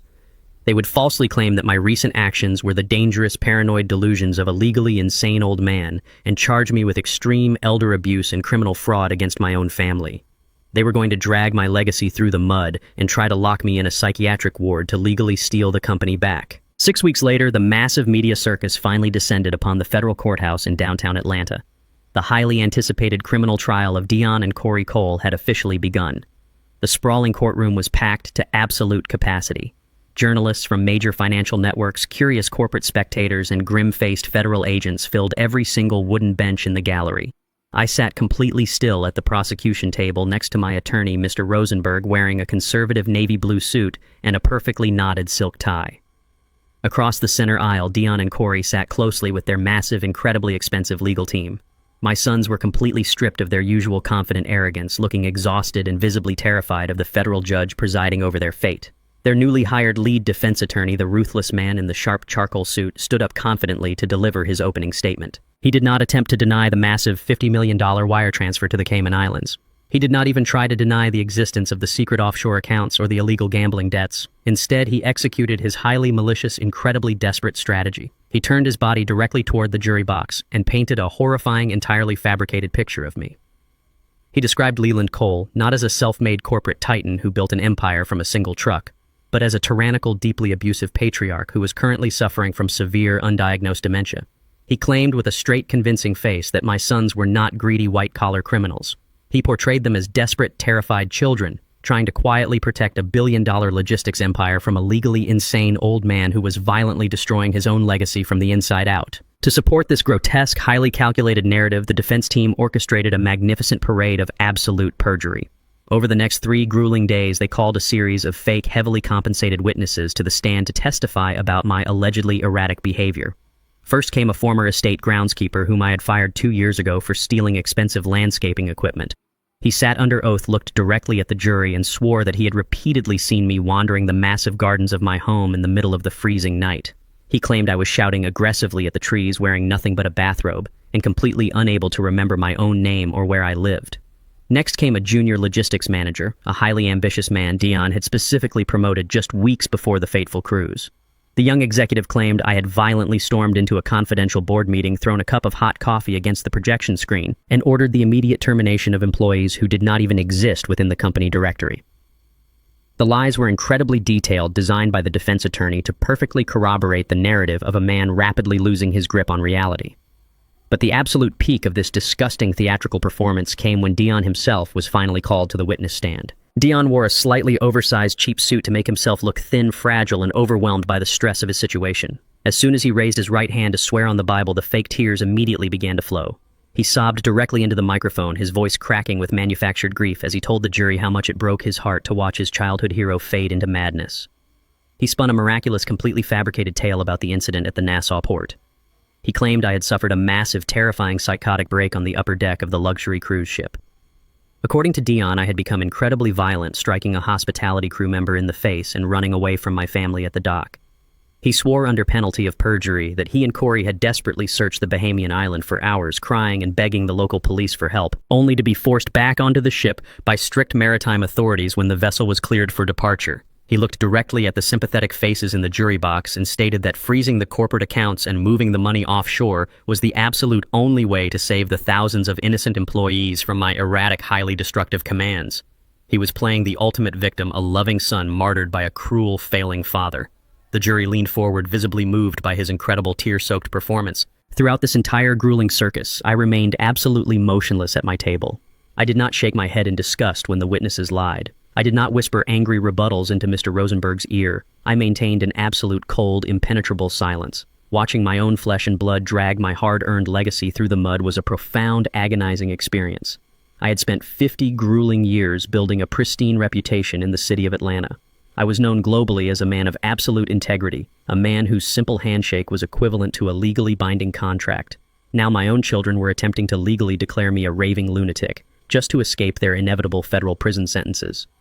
As Dion cried loudly on the stand, my mind flashed back to the very day he was born. I remembered holding his tiny, fragile body in the hospital room, quietly promising his exhausted mother that I would give him the entire world. I had worked myself to the bone to ensure he never knew the crushing weight of poverty that I had endured as a young man. I gave him elite education's luxury vehicles and a guaranteed executive position at my right hand. In return for a lifetime of unconditional provision, he was publicly assassinating my character. They were not just trying to take my money anymore. They were trying to completely erase my dignity and lock me away in a sterile psychiatric ward until my heart stopped beating. My silence in that courtroom was not a sign of submission or defeat. It was the terrifying calm of an apex predator patiently watching its prey walk directly into a fatal trap. The defense attorney finally concluded his highly dramatic questioning. He thanked Dion for his bravery, shot a smug, victorious look directly in my direction, and proudly announced to the judge that the defense rested its case. A heavy murmur rippled through the packed courtroom. The journalists in the gallery began scribbling furiously on their notepads, completely convinced that my sons had successfully manufactured reasonable doubt. The judge banged his wooden gavel loudly to restore order and looked down at my table over his reading glasses. He asked Mr. Rosenberg if we were ready to present our rebuttal evidence and call our defense witnesses. The entire room expected me to take the stand to desperately defend my own sanity. Mr. Rosenberg stood up slowly, buttoning his suit jacket with a completely unbothered, predatory smirk resting on his face. He announced in a booming, highly confident voice that we would not be calling a long list of character witnesses to refute the defense. He stated that we only needed a single person to completely dismantle the absurd fairy tale the jury had just heard. Mr. Rosenberg turned toward the heavy wooden doors at the very back of the courtroom and called Dr. Gregory Hayes to the stand. Dion, who was just stepping down from the witness box, completely froze in his tracks. All the remaining color violently drained from his face, leaving him looking like a ghost. Dr. Hayes was the elite, highly exclusive private concierge doctor Dion had secretly hired and heavily bribed months ago to officially falsify my medical records. Dion watched in sheer, unadulterated horror as the doctor confidently pushed open the heavy wooden doors and walked straight down the center aisle. The man Dion had paid to destroy me was now my ultimate weapon. Dr. Gregory Hayes walked past the heavy wooden swinging gates with the stiff, formal posture of a man carrying a loaded weapon. He was a highly respected, impeccably dressed concierge physician known for treating the absolute wealthiest families in the exclusive neighborhoods of Atlanta. As the armed bailiff swore him in, asking him to state his full name for the official court record. Dion leaned forward eagerly at the defense table. A brief flash of profound confusion crossed my oldest son's face, quickly replaced by a sickening, misguided smirk of absolute triumph. Dion genuinely believed Mr. Rosenberg had just made a fatal amateur mistake by calling this specific witness to the stand. Dion had personally visited Dr. Hayes' private clinic, paying the man a massive sum of untraceable cash in an unmarked envelope just 4 months ago to officially diagnose me with rapid-onset dementia. He firmly thought Dr. Hayes was about to sit in that leather chair and legally validate the entire fabricated defense strategy they had spent days building. He thought his expensive bribe had permanently secured him a bulletproof medical alibi. Dion even nudged his high-priced defense attorney, whispering something highly arrogant behind his hand while adjusting his silk tie. He had absolutely no idea that my private security team had discovered his bribery scheme within hours. He did not know that I had matched his cash envelope with a terrifying, ironclad legal threat that completely destroyed the doctor's leverage, forcing the corrupt physician to immediately become a cooperating federal witness to save his own medical license. Mr. Rosenberg approached the witness stand with the slow, deliberate, and highly intimidating stride of a professional executioner. He did not waste the court's time asking Dr. Hayes about his extensive medical background, his Ivy League education, or his prestigious hospital credentials. He immediately cut straight to the absolute bone of the matter. He asked the doctor to explain the exact uncensored nature of the private, off-the-books consultation Dion Cole had aggressively requested earlier that year. Dion sat back in his chair, crossing his arms and waiting for the purchased lie to save his life. Instead, Dr. Hayes reached into the inner breast pocket of his tailored suit and pulled out a small, heavy encrypted digital hard drive. He held the metallic device high in the air for the judge and the jury to clearly see. The doctor's voice was completely steady, though tinged with deep shame, as he testified that he had absolutely not come to confirm my alleged dementia. He stated clearly that he had come to submit physical, irrefutable evidence of a terrifying medical conspiracy. He handed the drive directly to the court clerk, stating for the record that it contained dozens of time-stamped emails, encrypted text messages, and secretly recorded phone calls pulled directly from Dion's private corporate servers. Mr. Rosenberg instructed the court technician to immediately project the contents of the drive onto the massive high-definition screens positioned around the courtroom. The entire room held its collective breath as the stark black and white text of Dion's private emails filled the glowing monitors. Dion was not simply asking for a forged piece of paper containing a misdiagnosis. He was explicitly requesting heavy illegal sedatives and highly restricted military-grade neuroinhibitors. The projected emails detailed a cold, highly calculated request for a specific, deadly chemical cocktail designed to violently and permanently induce the exact physical symptoms of advanced-stage Alzheimer's disease. Dion had aggressively demanded medications that would completely deteriorate my cognitive functions, cause severe, irreversible memory loss, and physically destroy my neural pathways. He had coldly negotiated the exact daily dosage required to make me permanently incapacitated within a matter of weeks, guaranteeing I would never possess the mental clarity to legally contest his hostile corporate takeover. The doctor testified, his voice echoing through the silent room, that Dion had promised to double his annual clinic funding if he agreed to silently administer the toxic drugs through my routine weekly vitamin injections. Panic, pure and unadulterated, violently seized Dion. His arrogant smirk instantly melted into a pathetic mask of sheer suffocating terror. He violently grabbed his lawyer's arm, shaking his head and desperately whispering that the emails were fabricated, but the digital IP signatures on the screen were absolutely undeniable. Even Corey, sitting just a few feet away, stared at his older brother in absolute horror, completely unaware that Dion had planned to chemically lobotomize their father. I sat perfectly still at the prosecution table, staring up at the massive screens displaying the exact chemical formula my own son had intended to secretly pump into my veins. The sheer terrifying reality of Dion's boundless sociopathic greed was finally laid bare for the entire world to witness. This was no longer a simple, predictable case of white-collar financial fraud. This was not just a greedy heir trying to illegally expedite his inheritance, nor was it just a pathetic plot to carelessly abandon an old man at a tropical port. Dion was actively and methodically plotting to permanently destroy my brain. He was completely willing to trap me inside my own failing physical body, chemically lobotomizing the very father who had given him absolutely everything just to secure total unchecked control of a logistics company. He wanted to stand by and watch me slowly forget my own name. He wanted to watch me forget the beautiful face of my beloved late wife. He was fully prepared to let me suffer the agonizing, terrifying humiliation of losing my mind, all so he could comfortably buy more imported sports cars and satisfy the endless financial demands of his gold-digging wife. The profound, bottomless darkness required to execute such a horrific plan against your own flesh and blood was completely unfathomable to a rational human being. I had spent my entire adult life building a massive empire to ensure my children would never experience the pain and suffering I had endured, and my oldest son had spent his adult life plotting a highly sophisticated way to torture me into a permanent chemical oblivion. He viewed my mind, the incredibly sharp tool that had built his entire luxurious reality from nothing, as nothing more than a stubborn, inconvenient obstacle that needed to be violently eradicated. A collective, deeply horrified gasp rippled violently through the packed courtroom. Seasoned journalists completely stopped typing on their laptops, their mouths hanging wide open in absolute stunned shock. The jury members looked at Dion with pure visceral disgust, physically leaning their bodies away from his side of the room as if his mere presence was a highly contagious disease. The high-priced, arrogant defense attorney in the charcoal suit stared blankly at the projected emails, his highly trained eyes rapidly scanning the undeniable time-stamped proof of his client's incredibly malicious plot. He realized in a fraction of a second that Dion had completely, utterly lied to him, weaponizing his elite legal expertise to unknowingly defend a violent sociopathic predator. The attorney's face turned bright red with furious professional indignation. He violently slammed his expensive silver fountain pen down onto the heavy wooden defense table. The sharp, aggressive crack echoed loudly through the stunned silence of the massive room. The lawyer abruptly stood up, loudly interrupting Mr. Rosenberg's line of questioning without waiting for permission. He looked directly up at the high wooden bench and formally requested that the federal judge allow him to immediately withdraw as lead defense counsel. He stated loudly, ensuring the official court stenographer recorded every single word, that he had been actively, maliciously deceived by his client. He furiously declared that he absolutely refused to suborn perjury or participate in a defense built entirely on a foundation of attempted murder. Dion reached out with trembling hands, desperately grabbing the lawyer's tailored jacket sleeve, but the attorney ripped his arm away with a look of absolute, unapologetic disgust. The federal judge banged his heavy wooden gavel repeatedly, his face pale with righteous judicial anger. He loudly granted the attorney's immediate withdrawal from the case. Then the judge turned his furious, piercing gaze directly toward the federal prosecutor's table. He commanded the prosecuting attorneys to immediately amend the grand jury indictment right there on the floor.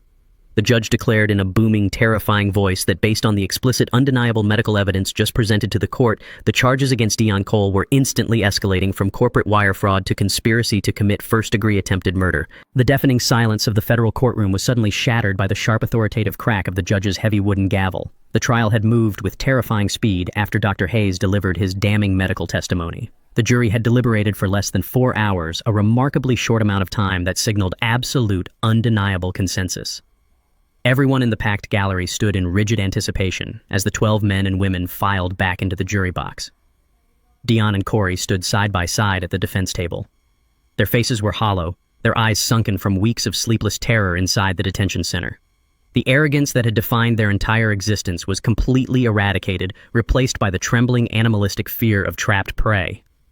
The court clerk took the sealed envelope from the jury foreperson, her footsteps echoing loudly across the polished floor. I sat perfectly still at the prosecution table, my hands resting calmly on the wooden surface.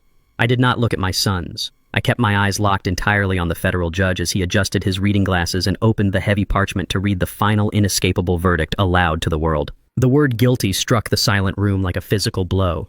The judge methodically read through the massive list of federal charges, and the verdict remained devastatingly consistent. Guilty of massive corporate wire fraud. Guilty of international money laundering. Guilty of criminal conspiracy. And finally, the most severe charge of all, guilty of conspiracy to commit first-degree attempted murder. Dion's knees instantly gave out. He collapsed heavily into his wooden chair, burying his face in his trembling hands as a wretched, guttural sob ripped from his throat. Corey stared blankly ahead, completely paralyzed, a small puddle of urine slowly forming near his expensive leather shoes as his body completely betrayed him. The judge did not offer a single shred of judicial mercy. He looked down at my 2 sons with a gaze of pure, unfiltered disgust.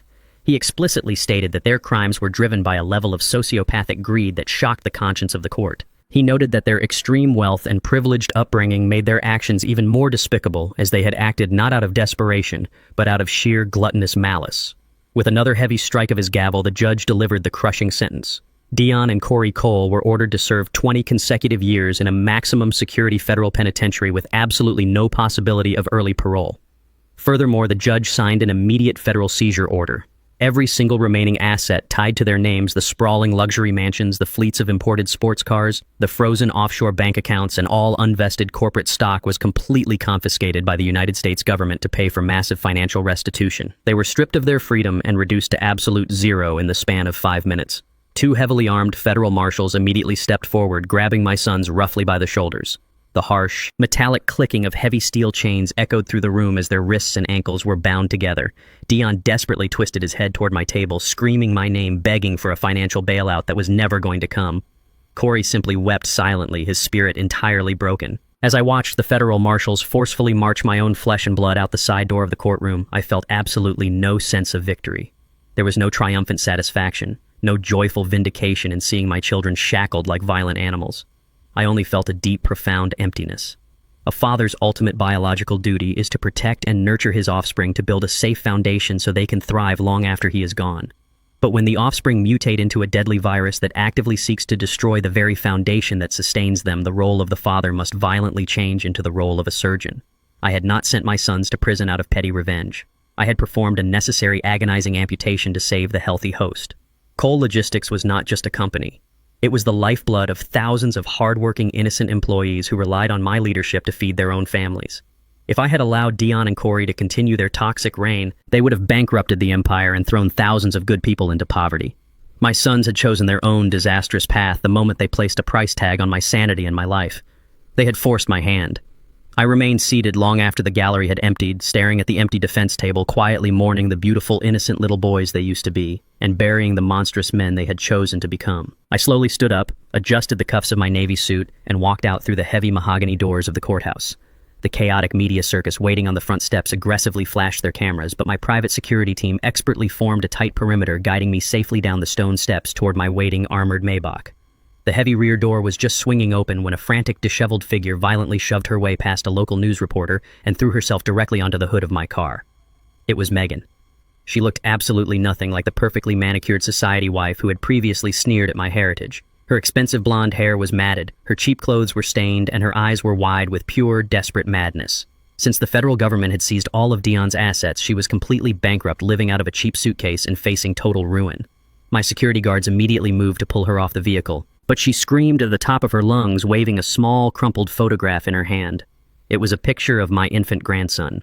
Megan locked her crazed eyes directly onto mine and unleashed her absolute last pathetic weapon. She shrieked that if I did not wire $5 million into an untraceable account by midnight, she would take the boy and disappear forever.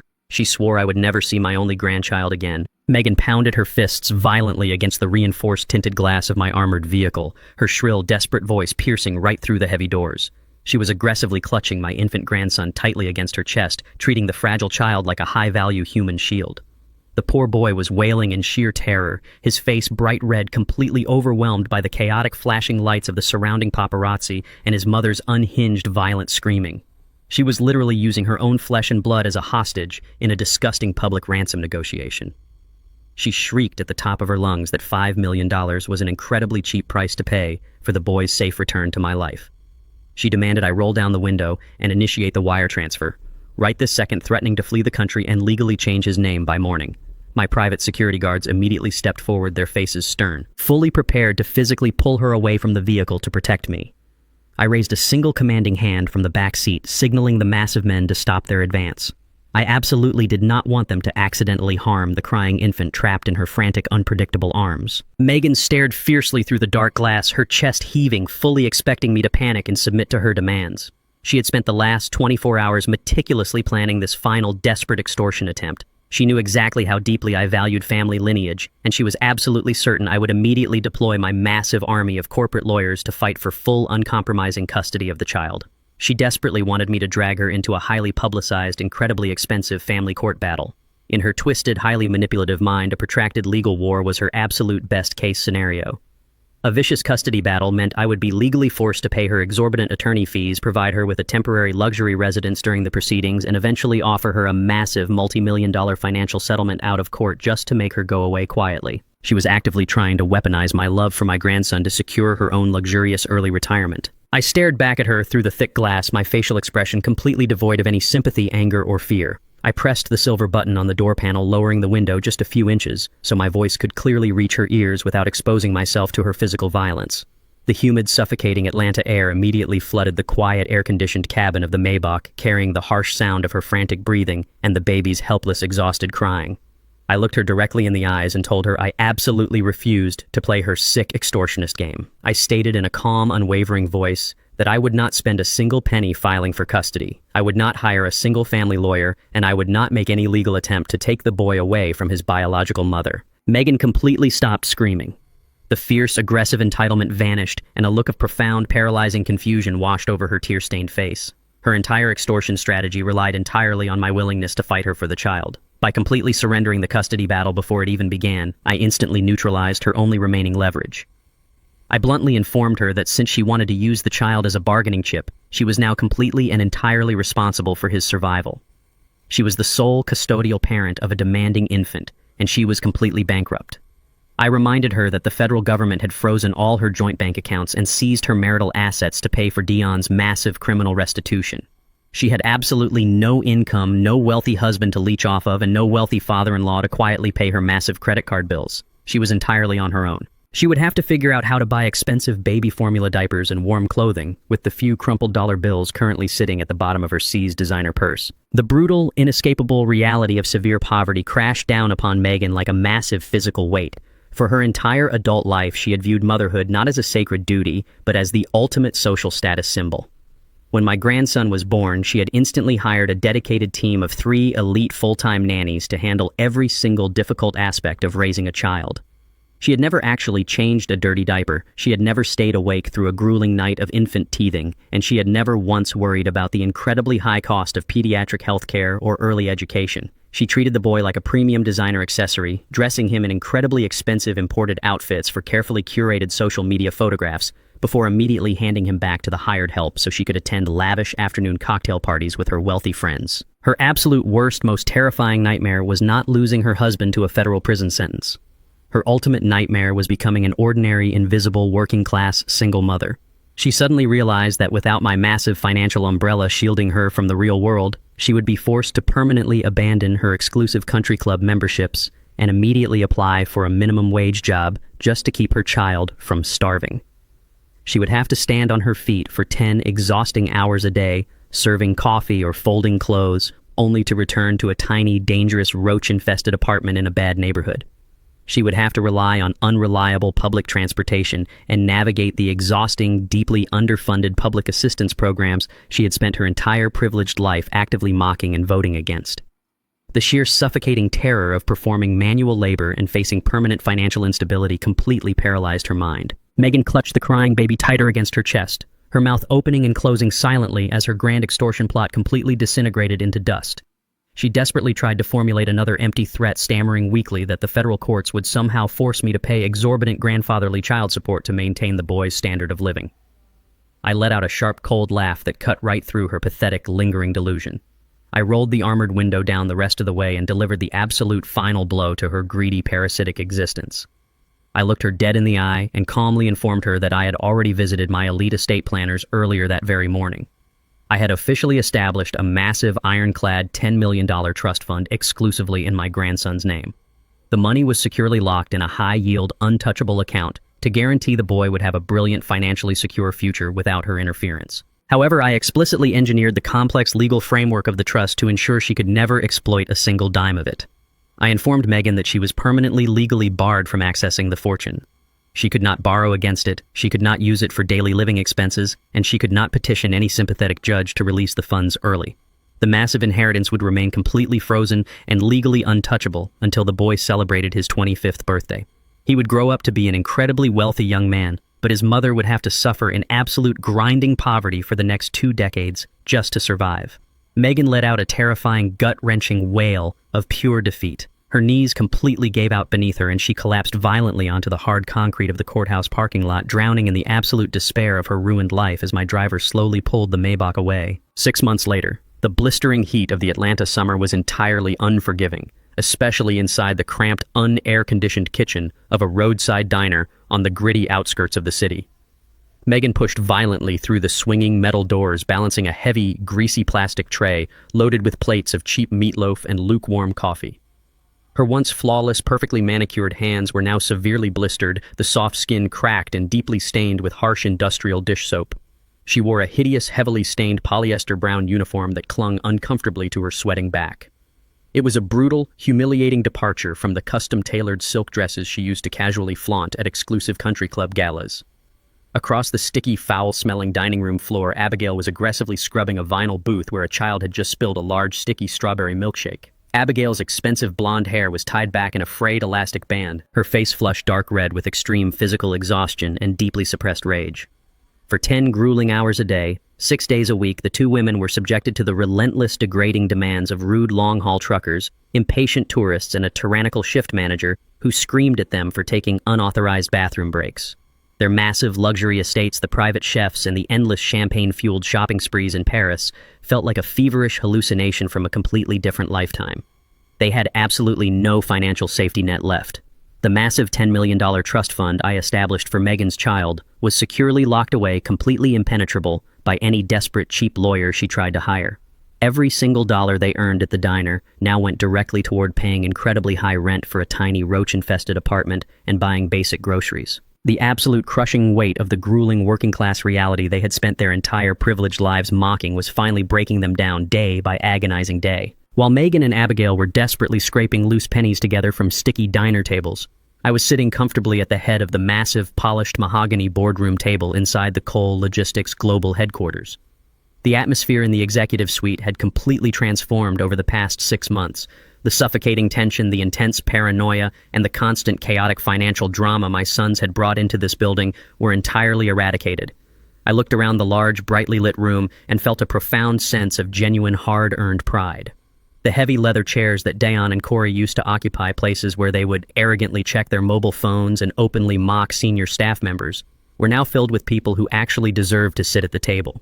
I had spent the last half-year completely restructuring the entire corporate hierarchy from the ground up. I systematically and ruthlessly purged the company of every single incompetent frat brother, lazy country club friend, and yes-man Dion had ever hired. I permanently dismantled the toxic, suffocating culture of nepotism that had nearly bankrupted my life's work. In their place, I promoted the hardest working, most ethical, and fiercely intelligent individuals within the organization. Sitting directly to my right was a brilliant 32-year-old woman named Sarah. She had started working on our massive loading docks when she was 18, driving heavy machinery to pay her way through night school to earn her degree in advanced supply chain management. Under Dion's incredibly biased leadership, she had been repeatedly passed over for major promotions because she did not possess the right pedigree or elite social connections. Today, she was sitting confidently in Dion's former seat as the newly appointed Vice President of Global Operations. Sitting to my left was Marcus, a former long-haul truck driver who knew every single logistical shipping route on the eastern seaboard significantly better than any expensive automated computer algorithm. He was now our Director of Fleet Logistics. These were men and women who possessed thick calluses on their hands and unwavering integrity in their hearts. They understood the true, foundational value of a dollar because they had literally bled for it, exactly like I had when I started this company. The financial results of this massive structural purge were absolutely undeniable. Without my sons constantly bleeding the corporate accounts dry to fund their secret gambling debts and offshore shell companies, our quarterly profit margins had skyrocketed. Institutional investors who had panicked and fled during the initial federal investigation had returned in massive droves, deeply impressed by the aggressive, transparent house cleaning I had successfully executed. The stock price was currently soaring higher than it ever had in the entire history of the company. The board of directors was completely united, the thousands of employees were fiercely loyal, and the logistics empire was finally secure. Healing from the severe catastrophic betrayal of your own flesh and blood is never a simple linear process. When you spend 70 years of your life firmly believing that family is the ultimate unbreakable bond, discovering that your own children view you as a disposable financial obstacle fundamentally fractures your soul. There were certainly long, incredibly quiet nights during the first few months when the heavy silence of my massive house felt completely suffocating. I would sit alone in my private study, staring at old photograph albums, looking at faded pictures of Dion and Corey smiling brightly on their childhood bicycles, desperately trying to pinpoint the exact moment the dark rot had infected their hearts. The ultimate realization was a bitter, agonizing pill to swallow. I had to boldly confront my own massive failures as a father. By giving them absolute financial immunity from the harsh consequences of the real world, I had accidentally starved their character. I had unknowingly created the exact sociopathic monsters that eventually tried to eat me alive. But as the long months slowly passed, the suffocating paternal guilt completely evaporated, replaced by a profound, impenetrable tranquility. I realized that a healthy, massive tree simply cannot survive if its primary branches are entirely infected with a deadly, highly contagious disease. Sometimes, to save the strong roots and protect the surrounding forest, you have absolutely no choice but to take a heavy axe and sever the diseased limbs completely. Taking down my sons was the most difficult, heart-wrenching decision of my entire existence, but it was absolutely the most necessary. I had saved thousands of innocent, hardworking employees from sudden, catastrophic unemployment. I had fiercely protected my late wife's charitable legacy, and most importantly, I had finally learned to protect myself. The heavy, exhausting burden of constantly cleaning up my son's disastrous, criminal mistakes was permanently lifted from my shoulders. I was finally breathing freely for the very first time in over 2 decades. Later that evening, my private driver pulled the armored Maybach smoothly through the towering wrought iron gates of my Atlanta estate. The massive property had never actually been demolished. The court-ordered eviction notice and the roaring yellow bulldozer in the driveway had been a highly orchestrated, perfectly executed legal bluff designed specifically to physically terrify Megan and Abigail off my property without initiating a drawn-out, highly publicized police standoff. I had simply transferred the deed to a secure private shell company I fully controlled entirely, protecting the physical property from the sweeping federal seizure warrants that permanently stripped my sons of everything they owned. I walked through the grand mahogany front doors, taking a deep breath to enjoy the pristine, untouched beauty of the silent marble foyer. Sylvia's antique silver tea set was sitting exactly where it belonged, on the polished dining room table safe from the auction block. I walked over to the marble entryway console where my loyal housekeeper had neatly stacked the day's mail on a silver tray. At the very top of the tidy pile was a plain, incredibly cheap white paper envelope. I picked it up and stared at the return address stamped in bold, sterile black ink in the upper left corner. It was officially marked from the United States Federal Penitentiary in Atlanta. The cramped handwriting in the center of the envelope was erratic, highly desperate, and deeply familiar. It was from Dion. He was undoubtedly begging me to hire him a high-priced appellate lawyer, begging for a monthly prison commissary allowance, or perhaps attempting to spin another elaborate, tear-soaked web of lies to secure my ultimate forgiveness. I stood there in the quiet hallway, feeling the thin, cheap paper resting between my fingers. I did not feel a single ounce of curiosity, love, or pity. I walked slowly down the hall into my private study, stepped directly up to the heavy, industrial-grade paper shredder sitting beside my oak desk, and turned the power switch on. The machine roared to life with a loud, aggressive hum. Without breaking the seal, without reading a single desperate, manipulative word my oldest son had written, I dropped the envelope directly into the sharp steel blades. The machine violently consumed the letter in seconds, permanently turning his empty pleas into tiny, meaningless strips of garbage. Some doors, once they are violently forced shut by betrayal, must remain permanently locked forever. The silence that settled over my life in the following weeks was not empty or isolating. It was profound, incredibly heavy with the weight of absolute, hard-earned peace. It was the specific kind of tranquility you only experience after surviving a massive, devastating storm that washes away all the dead wood. On a crisp, beautifully clear Tuesday morning, I told my private security team to stand down and gave my driver the day off. I drove myself in an understated, unassuming sedan to the quiet, rolling green hills of the historic Oakland Cemetery. The ancient oak trees provided a thick, comforting canopy of shade as I walked slowly down the familiar cobblestone path. I held a large, vibrant bouquet of fresh yellow roses in my right hand. They were Sylvia's absolute favorite flowers. She always used to tell me that they looked like captured drops of pure sunlight. I reached the crest of the hill where her elegant white marble headstone stood, perfectly maintained and overlooking the quiet, sprawling city below. I knelt down slowly, feeling the damp morning grass seep through the knees of my tailored trousers. I gently placed the bright yellow roses against the cold, carved marble of her name. For the very first time in over a decade, I did not feel the heavy, suffocating anxiety of our son's constant failures pressing down on my chest when I visited her resting place. The air was entirely still, and my mind was finally beautifully clear. I rested my bare hand on the top of her headstone, the marble cool and solid beneath my palm. I spoke aloud to her, my voice perfectly steady and completely devoid of sorrow or regret. I told my beautiful wife that the massive empire we built together from absolute scratch was finally safe. I explained the brutal, agonizing, and highly necessary steps I had to take over the past year to secure our true legacy. I did not sugarcoat the terrifying reality of what happened to Dion and Corey. I told her exactly where they were, exactly what they had attempted to do to my brain, and exactly why they had to be locked away in federal prison. I explained how the parasitic entities that had aggressively attached themselves to our family tree had been entirely removed, roots and all. The massive wealth we bled for was no longer being drained to fund secret offshore bank accounts or massive underground gambling debts. The ruthless predators wearing tailored suits and designer dresses were permanently gone. In their place, our company was thriving under the guidance of young, brilliant, highly ethical minds who respected the immense gravity of honest hard work. I told Sylvia about Sarah and Marcus, the new executive leaders who reminded me so much of us when we first started out with nothing but a single rusted delivery truck and a shared, desperate dream. I assured her that the Sylvia Cole Charitable Trust was fully funded with the $50 million Dion had foolishly tried to steal. I smiled as I told her that the stolen money was already breaking ground on 3 brand new pediatric clinics in the exact same impoverished neighborhoods where we had grown up with nothing. Our legacy was no longer tied to the miserable, arrogant men our sons had chosen to become. Our legacy was now permanently anchored in the thousands of innocent lives those medical clinics would save, and the thousands of hardworking families our thriving logistics company continued to support. I felt a gentle, warm breeze brush past my face, rustling the green leaves of the old oak trees above. It felt exactly like her gentle, approving touch. I spent another hour sitting on the soft grass, simply talking to her about the changing seasons, the quiet mornings in the estate, and the sheer, overwhelming relief of waking up without a sense of impending financial doom. I did not ask for her forgiveness for destroying our children, because deep down I knew she completely understood the grim necessity of my actions. She was a fiercely protective mother, but she was also a woman of absolute, uncompromising integrity.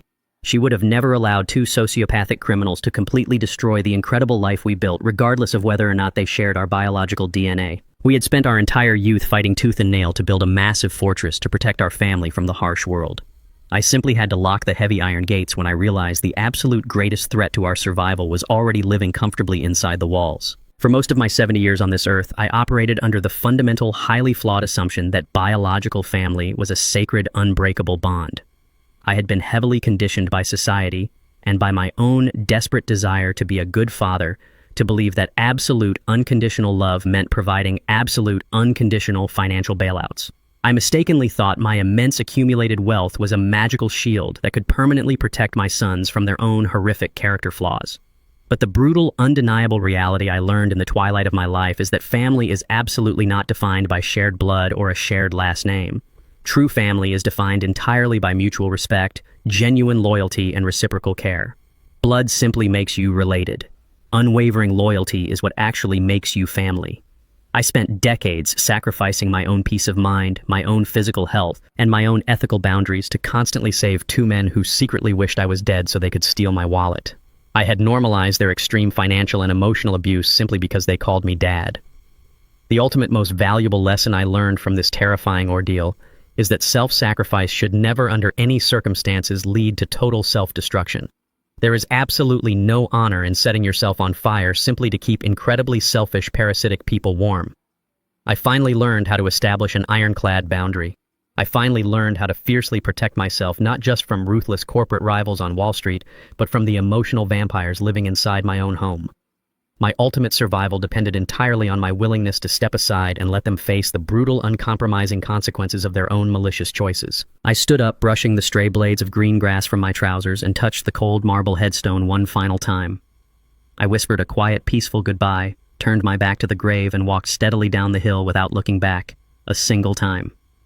2 days later, a sleek black car pulled up to a highly exclusive private maritime terminal in the sun-drenched port of Miami. I stepped out onto the warm concrete wearing a comfortable linen shirt, tailored trousers, and carrying absolutely nothing but a single, incredibly small leather duffel bag. I did not need massive trunks of designer clothes, complicated corporate itineraries, or an entourage of nervous executive assistants trailing behind me. I walked lightly up the carpeted ramp toward the gleaming white hull of a brand-new ultra-luxury cruise liner. This magnificent ship was completely different from the massive, crowded commercial vessel where my sons had foolishly attempted to abandon me months ago. This was an intimate, highly exclusive residential ship specifically designed for endless global travel and absolute privacy. A uniformed officer stood at the entrance of the grand foyer, his posture perfect. The seasoned captain of the vessel stepped forward, extending a warm, highly respectful hand. He smiled broadly and said, "Welcome aboard for your world tour, Mr. Cole." I shook his hand firmly, returning the genuine smile. I walked past the incredibly lavish, quiet lobby and stepped directly out onto the expansive rear observation deck. I leaned against the polished mahogany railing and looked out at the vast, glittering expanse of the endless blue ocean stretching out before me. There were no corporate emergencies waiting for me back in Atlanta. There were no greedy children plotting in the shadows to steal my wealth. There were no heavy, exhausting burdens left to carry on my shoulders. The massive ship blasted its deep horn and slowly began to pull away from the dock, gliding smoothly toward the open, limitless horizon. For the first time in my entire life, I was completely, absolutely free. The final lesson I carry with me is that wealth is merely a magnifying glass. It does not create character. It only exposes what is already hidden beneath the surface. I gave my sons everything money could buy, but I failed to give them the struggle required to build a soul. True power is not found in bank accounts or corporate titles. It is found in the absolute courage to walk away from toxicity, even when it shares your bloodline. If this story resonated with you today, please leave a comment below, hit the like button, and subscribe for more.